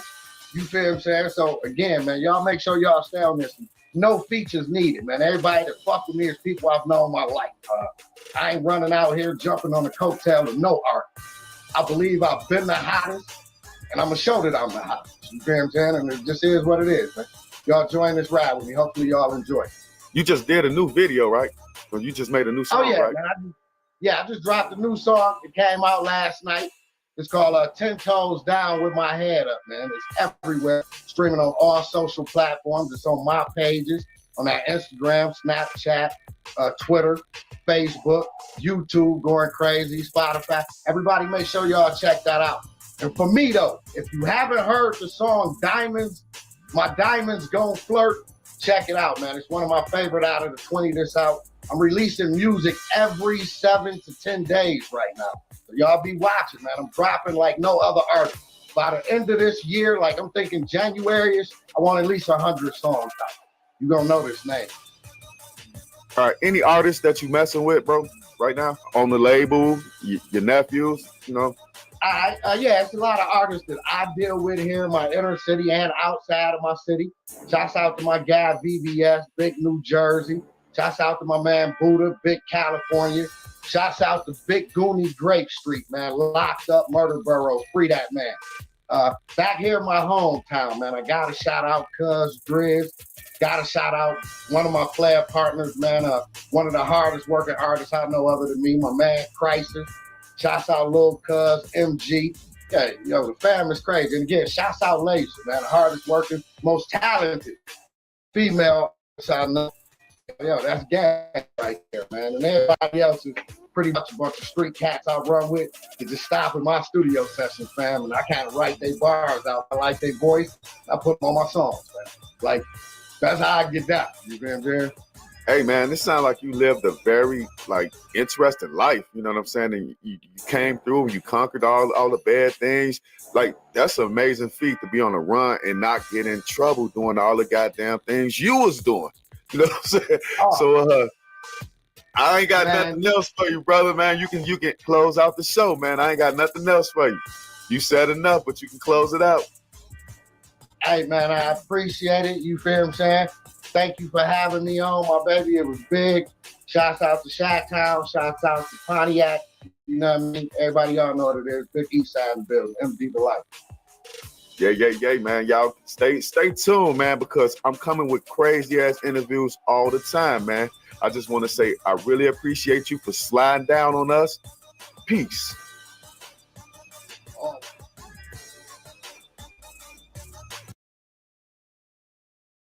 So you get down there to Memphis. Do you start messing with anybody in the rap game that we may know of? Not necessarily. I'm not going to say start messing with them. But as far as being in close contact, I'd say, yeah. As far as Paper Route Empire and CMG, everybody on the label, both labels, really. Just because due to the fact that my cousin is a cameraman. He was a cameraman for both sides, you know what I'm saying? He done toured with Chief Keef. He done toured with, there's so many names, I can't even bring them all up. Wait a minute. He got a catalog. So you saying that your cousin was a cameraman for PRE and he was also a cameraman for Yo Gotti and CMG? Yeah, he was shooting for both of them. So how was that working with the tension between both of those camps? Fucking, it was very awkward. I could tell you from my firsthand experience, cause like, bro, we just came from. I just helped you with the damn PRE, so like, how the hell? But then he explained it to me. You know what I'm saying? And cameraman, you know what I'm saying? Really, like, you know what I'm saying? Cameraman is a cameraman. That's who's gonna make you shine at the end of the day. So you really gonna take out the man that's gonna make you shine, like the one that's putting the spotlight on you. So when he put it to me that way, that's when I was like, okay. And then, you know what I'm saying, the money and stuff that's involved, like, you know what I'm saying. Of course, he wasn't around certain people. Was you ever around Young Dolph? Oh yeah, that was one time just for the show, real quick. Tell us about that, bro.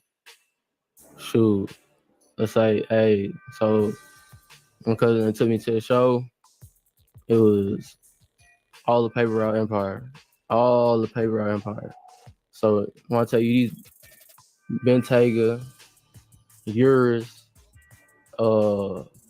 is Glock out there, Eddie Valero, damn, Young Dolph, Bino, it's the whole Paper Route. You know what I'm saying? Everybody that's in that movement at the time. You know what I'm saying?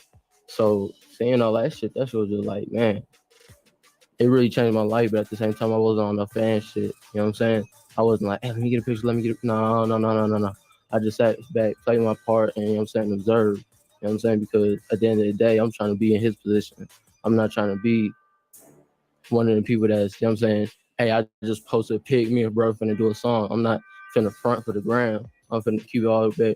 I'm gonna keep it supposed to world blow. You know what I'm saying? I'm gonna keep it real all the way. So with that being said, shit, I just stayed in my place, watched, observed, enjoyed the experience, took everything in, and then from there, with that, that's when I just went 100,000% hard. Ooh, I hit the mic, but I went 100,000% hard. I just turned it up all the way, full blown, full notch. Was you ever around Yo Gotti or his camp? Not around Gotti. What about Youngster? Oh yeah, no, that was definitely at the show when that nigga put Drake What the Drake out? What do you mean?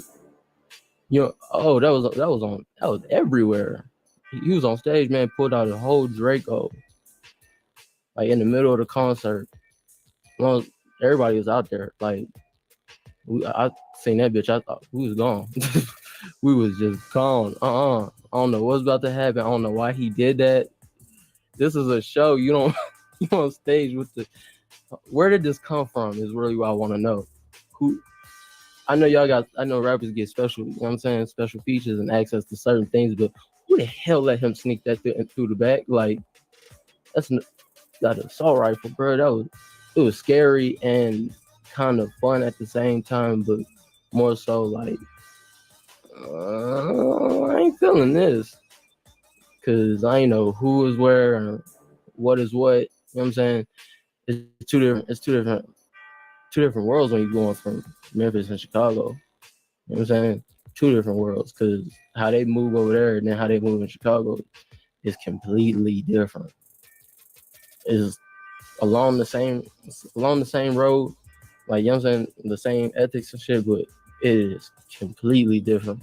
Like, I had to say the Memphis niggas is, oh, what's good with you? I had to say the Memphis niggas is, oh my God, like, they country, but like, how the hell do I say this? Like, it's third world, for real. Like, it's really third world out there. Like, Chicago, don't get me wrong. Like, certain areas, you see where the poverty is, you know what I'm saying? You see where it look and it scare the shit out of you. Or you just might see some shit that you ain't never seen before. But over there is where I've really experienced some stuff, and I could actually say, like, nigga, I'm kind of scared sitting in this car right now on this block, because the blocks be so damn narrow. Like, Chicago blocks is narrow, but like, them bitches is narrow and they ain't got no sidewalks. Like, no sidewalks, it's straight like country but city as hell, like, at the same time, which don't make any sense. It's just a little bit of both. Like, you know what I'm saying? So it was just like, I don't know how to adapt to this at all. But at the same time, I know to just sit back and then, you know what I'm saying, and just stay in my lane. Well, let me ask you this, man. Did you ever get some Makita's cookies? Have you ever had one of those before? No, that's my first time actually hearing about that. Makita's cookies, that's the place where Young Dolph was killed at. Okay, no, I never had any. No, that's my first time. All these years, and that's the first time I really heard about that shit. When I said like really when I heard cookies and I heard this man got when they took him out or whatever. When I heard he was at a cookie shop, I'm thinking like cookies, like you know what I'm saying, like burner. Like I'm thinking he was on his way to get some, you know what I'm saying, some za or something. But no, like a real cookie shop, I'm not going to McDonald's no more. I'm not gonna wait in that line. I want my whole 13, but no, I'm cool on the cookies for now. Let me ask you this. What do you think about the guy that's accused of killing Young Dolph? The police issued the arrest warrant for this guy, and he actually went to Instagram, I do believe, and said that he'll turn himself in Monday. I think he want to hang out and have fun for this weekend, so he actually tweeted that he will turn himself in on Monday. What do you think about this guy? He's allegedly used to hang with Young Dolph or something like that. He probably was part of Paper Route Entertainment because he had a PRE chain on or something like that. And somebody I talked to earlier, they told me that it could be a case of a boss not letting the people around him become bosses or not giving them the attention that they need to shine. You know, it kind of made a little sense. It's like when you eating and the people around you not eating, this type of shit can happen. You know what I'm saying? So what do you think That about shit that, just bro? gave me fucking chills because, like I said, like experiencing that shit firsthand and then seeing what I seen as far as like, don't get me wrong, I ain't speaking down on Dolph, but you know what I'm saying? As far as like what he could have did for the other artists, it could have been just a notch more. You know what I'm saying?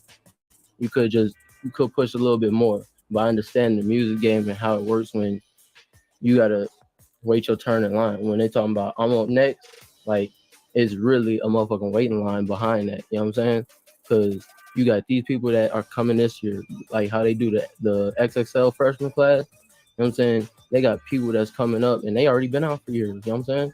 So like they had to literally wait their turn in order to get there into that position. But at the same time, like when you're dealing with that city and what's going on and what people have to do to survive, like there's gonna be envy, a lot of envy and a lot of jealousy, especially when you ride around your city flossing in the car that you got and people know the money that you got, and then you make it very well known in the most like what's the word I'm looking for? Unique the camo car, so you automatically know who that is. So like you just put a target on your back, really. You know what I'm saying? And then you want to stop at a cookie shop, you know damn well you shouldn't stop anywhere at all. And your Dolph? No, that couldn't have been me. So No. you saying that you seen firsthand that Dolph may have not been feeding all of his artists correctly? I could say yeah. I got to be real with that. Like just from seeing one of the artists that I seen, you know what I'm saying, and being in his presence.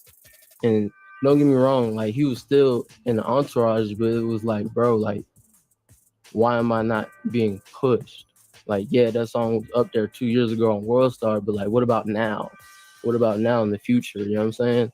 Like, I don't even know if the man kids to feed, but you know what I'm saying? Like, his family still gotta eat. He gotta eat. So like, this chain and everything, yeah, that's cool, bro. But my stomach is rumbling. Let me get this straight. You know for a fact that an artist on PRE, on Young Dolph's label, was complaining about being hungry. He wasn't complaining. He never said anything, to be exact.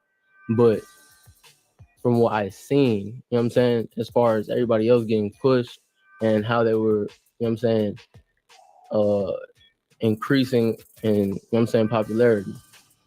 Like with him and just comparing Bino and King Block, you know what I'm saying? Just throw them out there, you know what I'm saying? Like they could have both, you know what I'm saying, been like not a duo, but you know what I'm saying. You see uh Pooh Shiesty and Big 30 is. You know what I'm saying? They could have at least been in the realm of something like that. You know what I'm saying? Like at least like a team of whereas people they know. You know what I'm saying? They know exactly what's going on. They know how to what the affiliation is, and they know what it is. But with that like being said, still like it wasn't enough being done in that area for him to prosper off of the opportunity that he was presented and given. You know what I'm saying? As far as being a music executive and then like an artist, a record label owner. You know what I'm saying? If you run your own label, you should at least be taking care of all your artists, no matter if they first string, second string, or third string. Everybody should be eating equally, in my eyes. You know what I'm saying? Like, and everybody should get a piece of the cake. You know what I'm saying? Let at least one shine one time for me. Just shine one time for me. It ain't gotta be a million times. Just as long as you get your shine on and you can leverage that to your ability to go further. Oh yeah, do your thing. So let me get this straight. You know this information because your cousin was a cameraman for both Yo Gotti and Young Dolph, right? Oh yeah, that's verified information. And he was on tour. He's been on tour with those guys and all of that. Multiple times. I'm talking about he man, Big Moochie Great, the 1017 chain reveal, that was him. That was my cousin. The what was it, the damn it was one of the videos with the orange McLaren. He was behind some of that shit too. Like what I'm talking about, even on the CMG side, what the hell is his name? Shout out Trip Star, yeah, but Trip Star, yeah. He just got signed by Moneybag. Whole time, 2019, 2020 coming into the new year 2020 before COVID. You know what I'm saying? I'm watching Trip Star videos. He not, you know what I'm saying? He getting like 20,000, 50,000 views. You know what I'm saying? If that, but I'm seeing all his music, and I'm like, what the fuck? Like, I never even had any clue of that turned into what it is now. Like how he has this major feature and it done blown up and people is seeing him now. And I'm like, I was watching this man videos when he was at 1,500 views. Like my cousin was shooting videos for this man. Like my cousin showed me him like before all of this broke out. And then I'm seeing like how the industry worked. Like that shit, it really changed your outlook on it as an artist. Let me ask you this. Are you surprised that a person that was connected to Young Dolph is allegedly the cause of his death? Hell no. No, I'm not at all surprised. You know why? Because I gotta say, like, for real, it be your own people.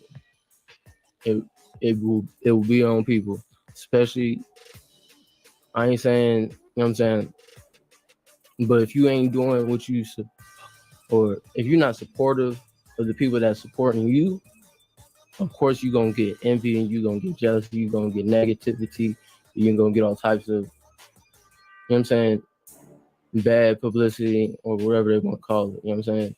You're gonna get a lot of that. But at the same time, you just gotta watch, you know what I'm saying? You gotta keep that third eye open, you know what I'm saying? Watch everything around you. You know what I'm saying? Stay on, you know what I'm saying? Be aware. To be aware is to be alive, you know what I'm saying? So if you're alive, you gotta be aware. It only makes sense.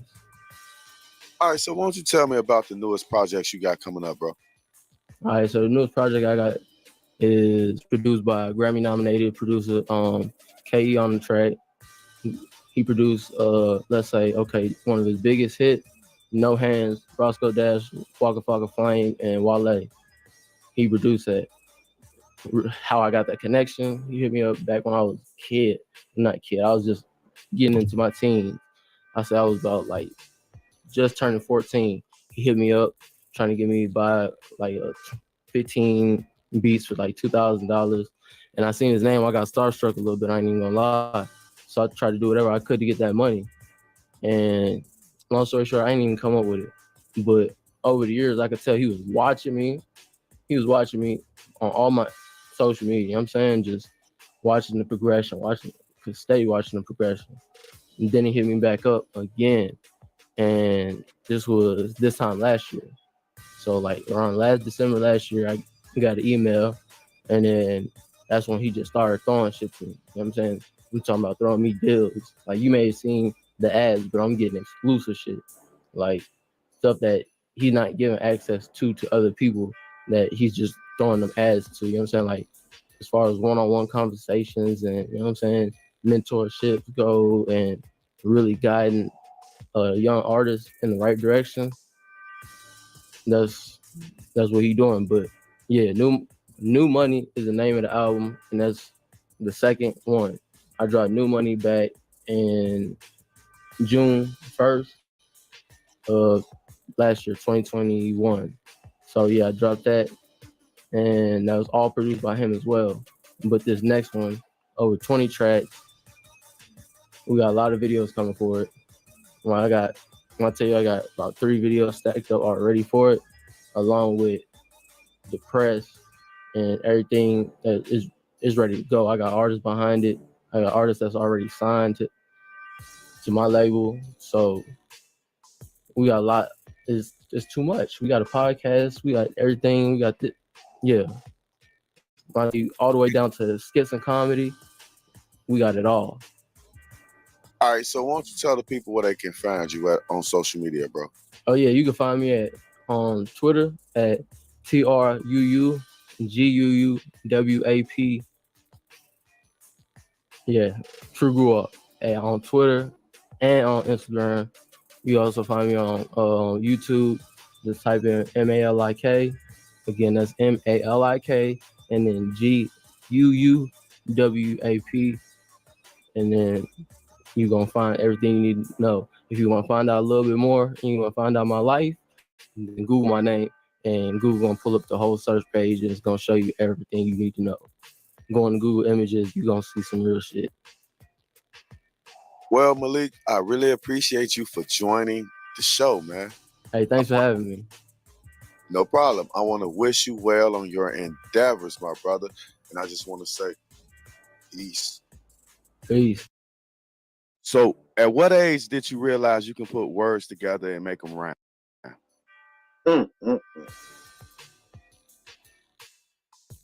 One fish, two fish, red fish, blue fish. Boy, that's some of the hardest shit ever. Like Dr. Seuss did his thing on that, bro. Because when I learned that taught me the sauce right there. Damn, that's how rhyming go. Boom, boom, boom, boom. You know, so Dr. Seuss did it for me, bro. So, you know, as a kid, like I said, I always liked reading. You know, I used to read Harry Potter books. I used to read all type of books, bro. You know, I loved to read as a kid, you know. And that's where my vocabulary got cold. So, like, I'm like an MC. Now, don't get me wrong. I could write any genre of music, you know, genre. You know, I could do drill. I could do, you know, real rap, you know, like that New York style. I could rap all type of ways. But, you know, I would call myself an MC because I'm somebody that like to rap. You know, most of these rappers don't even like rapping.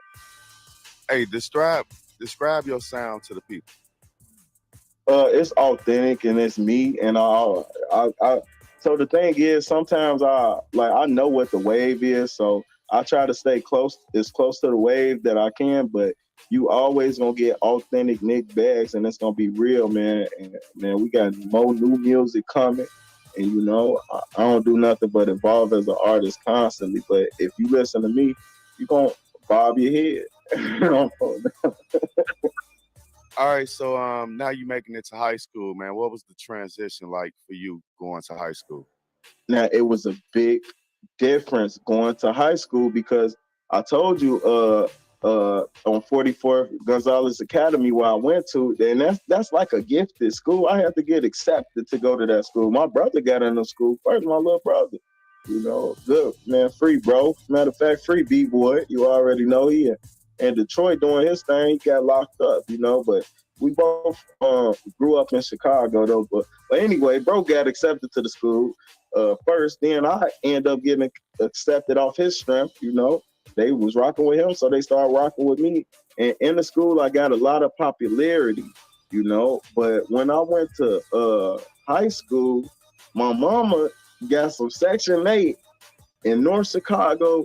That's like Bad Waukegan for people who don't know. You know, that's probably like 40 minutes to 50 minutes away from Chicago. You know, my mama got Section 8 out there. So she's like, hey man, we finna up and move, man. You know, I got a crib and y'all finna go to school out here, man. You know, so I end up going like my first 2 years of high school in North Chicago, and the main difference was that they was not fucking with me. Boy, it was a lot of pinballs out there. You know, I'm a gangster, so I stay with my kind. You know, it was just so different. It was kind of country compared to Chicago. It ain't country because I rock with North Chicago too. Let me just first say shout out North Chicago, shout out Waukegan, shout out the whole Lake County. Everybody out there, Zion doing y'all thing. Shout out RND, you know, Real Never Die, you know. I'm rocking with them. I'm rocking with Neek, OG, and all of them, man. You already know. But anyway, though, when I got there, a lot of people didn't like us because they ain't know us. You know, it's a tight-knit community out there, and all of them knew each other. So we coming in high school, they done already went through grammar school and shit together. They locked in. So we some outsiders, and we ain't really representing what they represent, you know? So I had a lot of friction coming in high school. Boy, I had a lot of fights. Fighting every day. You gotta give us a story about a fight, bro. Ah, man, bro, I had so many fights. That's why I promise you, when I was going through, now, you could say like a weaker person would be able to say that they got bullied, you know, like damn man, when I was in high school, man, motherfuckers bullied me, you know, because that's how much hate that I can't had me and my little brother had coming to us, you know, motherfuckers wanted to fight us every time they saw us. But this why I don't look at it like bullying is because every time me and my brother stuck together when we had a situation, and we stood on our six, and we just, you know, made sure that nobody would take advantage of us. We done got jumped together, made sure we throwing hands. This funny, and look, this is an important story for y'all. So I'm gonna let y'all know, never follow nobody. Always be a leader because I'm a born leader. And one night I decided to follow some guys. You know, we was leaving this party, and you know, I thought I was cool with some guys. You know, so I'm following them after the party. I don't know what they on. And next thing I know, one nigga up to 38 on me, you know, and all his guys just started trying to get down on me and my brother. So man, me and bro, we got back to back. We fighting. Now mind you, that we know they got a gun, and it's pitch dark. We outside by ourselves. Man, we got throwing hands. It's like 20 niggas. It's 2 of us. But we have been in so many fights prior to this. We was already trained. So shit, man, it's crazy too, because when you a young kid, you don't even have no fear of death. I thought I was invincible, bro. So we throwing hands, man. And next thing I know, a nigga hit me hard as hell. Me, I fell. But look, when I fell, I rolled and got right back up. Throwing hands again. You know, get them niggas up off me. Next thing I know, me and bro got out the crowd. I mean, took off and go straight to the crib, you know. But man, we done had some real fights, and we still here alive today to talk about it, man. You know, I feel good about the past because it helped me grow to the man I am today, you know. Hey, so why did y'all leave North Chicago? Okay, so now mind you, the whole time I'm in North Chicago, every weekend I'm in Chicago. So the older and older I get, so I guess now I'm like 15, but every weekend we getting on the train, me and my brother, and we riding back to Chicago. So the older and older we get, the more I'm starting to jump off the porch in Chicago. You know, I'm looking at North Chicago way different now because shit, I'm in Chicago every weekend and I'm soaking up all type of game. I'm like a grown man in Chicago. Then when I come back to North Chicago, I got to be a kid, you know? So my life started changing. My mentality started changing. Everything about me just started changing, bro. And, I guess it was kind of changing with my mom too. She was tired of living out there, you know. She from Chicago. She don't really got no friends in North Chicago and stuff, you know. So she like, man, you know what? We finna move back to Chicago, man. You know, matter of fact, we ended up, you know, what Blue Island is? Yeah, it's out there In the Burbs. We ended up moving to Blue Island and going to Eisenhower right there on the 127th, and it's a little past Western. It's about like Pulaski. My granddaddy wanted me to go to that school. It was a pretty good school, bro. But I ended up, when I went to that school, I got expelled. It was a good school, and I was learning a lot. The ladies was loving me up in that school, man. You know, I was doing my thing, man. But I did a lot of networking. That's what that school taught me. I went to Eisenhower and did a lot of networking. And when I went to Eisenhower, it's crazy because I got in a fight with this guy that, you know, I was into it with his people in the street, and my people knew him. It was just some, you know, some kid, hood, dumb shit, you know, basically, you know, he was a op, you know, that word wasn't even out back then. And that's so funny. That word wasn't even out back then, but he was a op, you know, so I got down there, I seen him in school, what up, we get down. You know, I was too trained for him at that time. I think I had a 50 fights in North Chicago. So now, you know, I'm decent with the hands, you know. Right. So I got him right together, and they got me right the fuck up out their school, you know. So right. from there, I had to go to an alternative school where I ended up catching up with all my credits because my grades were going down there. Mind you, I told you I was a smart kid. All my teachers loved me. You know, it's just that I had so much going on the outside world that, you know, I just lacked in doing my homework. So I lacked in and messed up a lot of my grades. But I ended up getting back in the alternative school. I did like 2 years worth of work in like a few months, you know, and ended up graduating a year later than I was supposed to. Now, I started a year early, but ended up graduating down there a year later just because of how much I was messing up at school. So that's why I just want to do my own shit, because like when I be watching them niggas, like a lot of niggas got like flaws to them. Like they'll start off a certain way, then when they get signed to the label, you look up, they're a whole different person. So that's my biggest fear, is making sure that I don't, well, I ain't gonna say fear. That's my biggest obstacle, making sure I don't change when I get to all. I know you gotta adjust. Well, I ain't gonna say change. I'm gonna say change for the better and not for the worse. You know what I'm saying? I don't want to change who I am as an individual, but I do want to change my principles and how I move. But like me as a man, like a lot of these niggas be changing up. You know what I'm saying? They manhood and, you know, just selling their soul for shit. Like I can't do that. But like I don't know, as far as like a group shit, like OPF and CMG, like them two groups like that, they doing their thing. Let me ask you this, bro. Did you see the Will Smith slap? Oh yeah, I seen fool ass a goofy. Fuck that bitch. I ain't getting up. First of all, that's the bitch a hoe. You feel me? Like she a hoe, bro. I ain't getting on my body for no. This ain't. She don't even carry herself like. You know what I'm saying? She already embarrassed you in front of the whole motherfucking world, fucking another nigga. So I'm not gonna get up and smack no nigga, no fucking award show, because he cracked a joke on a bitch who doing dicks. Like she doing dicks, bro. Get over it. You know what I'm saying? I got billions of dollars on the line. You think I'm gonna get up and smack a nigga I've been knowing all this time? Like shit, I probably would have cracked a joke on that bitch too. Fuck you trying to folks laughed at his ass. He laughed at the joke at first. A lot of people ain't peep that. Fool cracked the joke, we'll laugh. He look over the bitch, give him the eye. Now he want to get up and do all this animated ass shit. Like that's on him. That's what a lot of these niggas be doing, fumbling the bag over these goofy ass bitches. Now the bitch talking about she want a divorce. You know what I'm saying? That's clown shit. Or sell my ass right there. Shit. Tell another joke. What you talking about? She want to divorce him now? That's what I was saying. Shit. She said she want a divorce. Damn, that's crazy. That shit ain't real.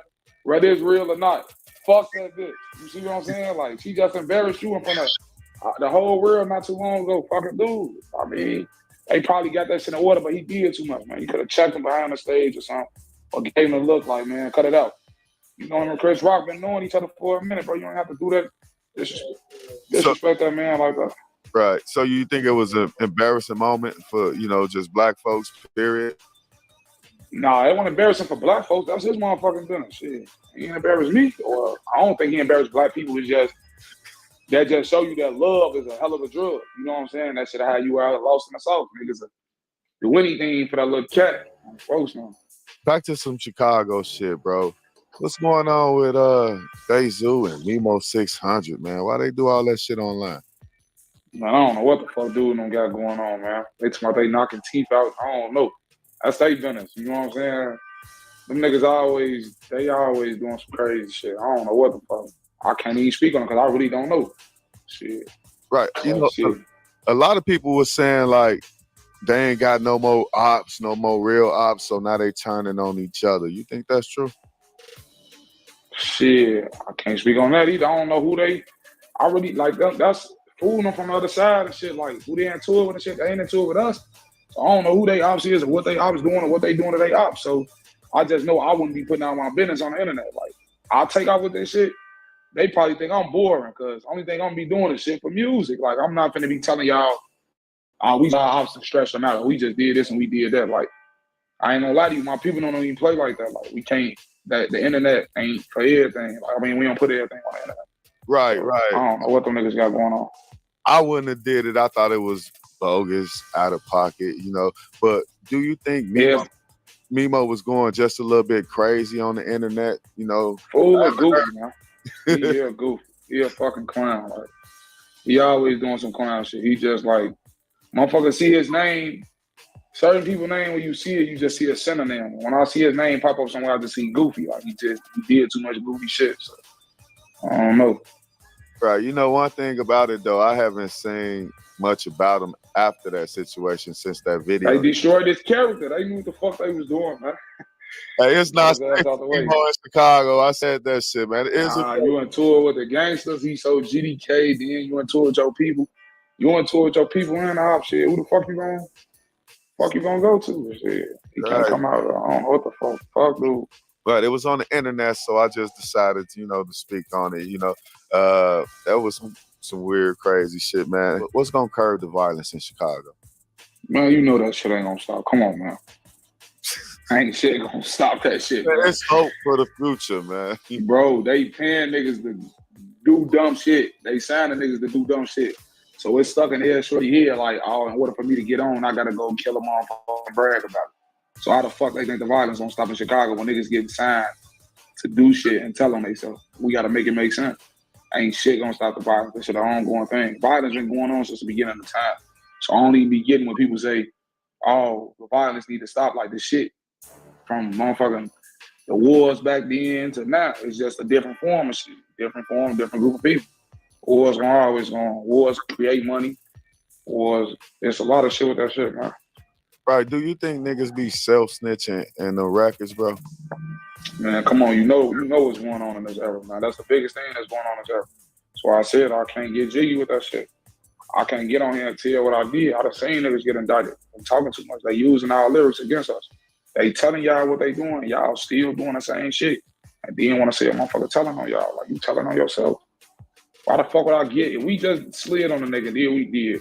I get on here. Nigga, we riding in a black car, 4 straps, hopped out on the Ave, and like, you gotta say all that to sell records. You ain't no artist. An artist should be able to use his imagination to paint a picture, tell a story. You know what I'm saying? So I'd rather lie on the track before I tell the truth. I ain't gonna cap to you. If that makes sense, I'm gonna lie on that motherfucker before I tell the truth. I'm not gonna tell you what the fuck I'm doing. What do you think about G Herbo's homeboys, No Limit Cairo, hopping on? Damn, that Herb turned good. They wild for that shit. I mean, everybody that shit gonna always have a two-sided debate. Me personally, I get into it with my homie or whatever, I'm not gonna take it to the internet. You know what I'm saying? Whatever me and folks talked about on the phone, whatever we talked about in the hood, we gonna leave it at that. Even if we gonna get on each other's ass, do that. I'm not gonna do no fucking 3-hour interview throwing my homie under the bus. You know what I'm saying? Nigga I've been with for years. You know what I'm saying? So nigga I've been with for years. So whatever fallout we had, we gonna leave that shit amongst us. I'm just not fucking with you. Well, if I'm on that with you, I'm on that with you when I see you, but I'm not gonna go get on the interview and bash your image and do that. I mean, you doing what you doing. If you made some broken promises to me, fuck you. You know what I'm saying? As long as you ain't did shit to me, I can't make no grown man take care of me. You know what I'm saying? You ain't entitled to do shit. I don't give no fuck if we came from the same hood, the same crib. My brother ain't entitled to take care of me. You know what I'm saying? Even though that's a proper thing to do, that's the right thing, but I'm not gonna bash the next man because he didn't take his money and look out for me. I'm gonna use that shit as motivation. Go get my own shit. Where could the people get up with you, bro? What could the people get up with me at? Yeah. They better stick to Instagram. Don't run up on me. I ain't got used to that shit yet. All that. Man, folks don't tell because like all my homies and shit who I know like got like decent fan base and shit. They used to tell like motherfucker fan run up on me. I've been up on them. And, like right now, talk to me on Instagram. My Instagram, Boss Prize. Like I ain't gonna lie, I be talking. I had some fans hit me up from the UK, from all type of shit. I talk to all my fans, but like all that running up on me in the street, like I ain't gonna lie, I'm too paranoid. I'll probably gonna pop the motherfucker on some tweaking shit. No, I'm talking about tell them your social media sites, man, where they can find okay. Yeah, it's Boss Prize everywhere. Right. Boss Prize everywhere. Yeah, Boss Prize everywhere. Instagram, Facebook, YouTube, shit, Spotify. I'm on all platforms. Shit, Pandora, iHeartRadio, SoundCloud, anything you could think of, I'm on it. Tell us about your last video, man. What was the inspiration behind it? The last video, hey, let me see that remote, man. Go to this last video real quick. Shit, the last video I just shot, well, I got some shit I ain't dropped yet. But the last video I shot is this video called A with me and Marv. We put a lot of detail in this video. Like it's a story, little storyline on her. Shit, it was on my last album, Problem Child. But I don't know, like this one of my songs that was a versatile song was different. We weren't dissing nobody or nothing. We was speaking like some decent shit on there. So it's called A. It's Boss Prize and YS Smart called A. Y'all go check that shit out. But this video had a lot of detail in it. Like we put a lot of different scenes and that was a storyline. You see what I'm saying? It wasn't just us waving guns in a video or just me standing in one scene. It was like we did a lot of content. I see you in the bed up there. Is that you in the bed? Hell yeah. Yeah. So yeah, it got some, we did like some scenes like Belly, Belly and Keith, the same with Keisha and shit. Like we did a lot of shit in there. You can go check it out. Boss Prize. Hey, we just dropped. I ain't even start promoting that motherfucker yet. Who the cameraman, bro? Pharaoh. He just starting to shoot now. Oh yeah? Yeah. Shit, that shit look like it's done by a professional that's been doing it for several years, Yeah, the whole team, we all came together and made that shit happen. We all directed that motherfucker. Everybody put their little 2 cents in it. That shit came out to be a nice project. Well, I'm looking at the detail on it. You know what I'm saying? Yeah. So tell us a little bit more about it, bro. Shit, it's called A. The hook goes, she want to be with a nigga. She want to sleep with a nigga, run through the streets with a nigga. Like, you know what I'm saying? You got that down female, she gonna be there. She gonna ride with you to the end, you know what I'm saying? But shit, when it's all said and done, she really gonna be there, you know what I'm saying? So that's how it was, shit, I ain't gonna give them too much. I ain't gonna spoil it. They can see, some ads and a couple of little content and that. You know what I'm saying? Go check it out, though. I really enjoyed the video. I like I said, I seen it. So, I subscribe to the channel. That's what I want everybody to do in the listening audience. I want y'all to go to this brother and subscribe as well. Like the videos, all of that stuff, man. Sure, that's love, Joe. Yeah, man. Man, I like I said, I really appreciate you joining the show, brother, man. I was an honor to be on this motherfucker, Joe. I appreciate you reaching out to me, being an underground artist. It'd be hard getting recognition, especially from the guys. I feel like if the guys, we support each other, you know what I'm saying, we'll make it a little bit more farther. So I definitely salute you for reaching out to all the guys. A lot of niggas don't do shit for the guys, you know what I'm saying? So So you doing what you're doing, though. I definitely salute you for that shit. That shit gonna go a long way with you. So, Yep, man. With that being said, I just want to say peace. man, PML, man. I love to all the guys, man. Y'all know what the fuck going on, man. Boss Pride. What's that word? What's that word, family? Hey, man, check it out. Check it out. Ears to the streets, ears to the streets. It's your homeboy, Low from the Go. I'm back with another episode of Fast and Furious Interviews. Today, ladies and gentlemen, we got a very special guest in the building. I would like to bring this young man onto the screen, and I want him to tell us where you from and what you do, my brother. What's up, y'all? It's your boy, DJ Fresh, Pharaoh Fresh with the PH, Pharaoh like the Egyptians, coming to you live from Atlanta, Georgia, man. Appreciate you for having me on the show. I am America's most lit DJ. Catch me at a party near you, managing some of the hottest artists in the country, and you haven't even heard of them yet, but you will soon. It's your boy. I'm the plug from here to there. Thanks for having me, man. Somebody actually sent me your information and said, hey, I want you to interview my homeboy. He's done a lot of interesting things. So can you tell, you've been DJing for around 8 years now, right? Yes, sir. So tell us a little bit about your DJ experiences, bro. Man, I came up, I don't know how most DJs come up, but let me tell you this. I came up in a crazy way. I was an underground party promoter, and then one day a DJ didn't show up. And backstory on me, I love music. I've always been building playlists of music. You know, I was a band nerd, all that stuff. But that DJ didn't show up that day. And on that very day, I became a DJ because I had to step up and save my own party because I was about to lose that money. And, you know, the party went great. No one left. And from there, I was like, man, A, is this not only ever going to happen to me again? I'm going to be prepared. But B, like, that was fun. And so fast forward, man, through a lot of parties, built a few model teams on the way, 2 to be exact, and, you know, toured with them, ran into some artists, was fortunate enough to work with an artist that got signed at 1017. And, you know, that definitely blew me up. But I went on some tours on my own, too. It's been a crazy ride in this DJ game. All right, so you had an artist that was signed to 1017, Brick Squad? Cool. Yes, sir. So my homegirl, Kay Shade, shout out Kay. She did get signed to 1017 Brick Squad. And, you know, that was a dope experience.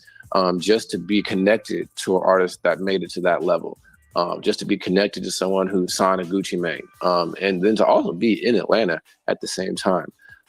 So that was, you know, definitely a dope thing to be able to just tack on to my resume, even though shout out to Kay, because that was all hard work on her part, you know, just becoming that artist and getting recognized. All the people who have never been to Seattle before, let me tell you, that is America's best kept secret. Yes, it rains sometimes, but dog, during the summer, 2 to 3 months, literally the most beautiful place you've ever been. Beautiful scenery, beautiful music, beautiful people, if you know what I mean. Beautiful plants, greenery. If you like to smoke, man, it's legal. Seattle's a great place. You gotta go, and it's like a new country at that. So you said if you like to smoke, it's legal, man. Tell us a little bit about that. Have you what's your weirdest encounter about, you know what I'm saying, smoking weed? Best encounter is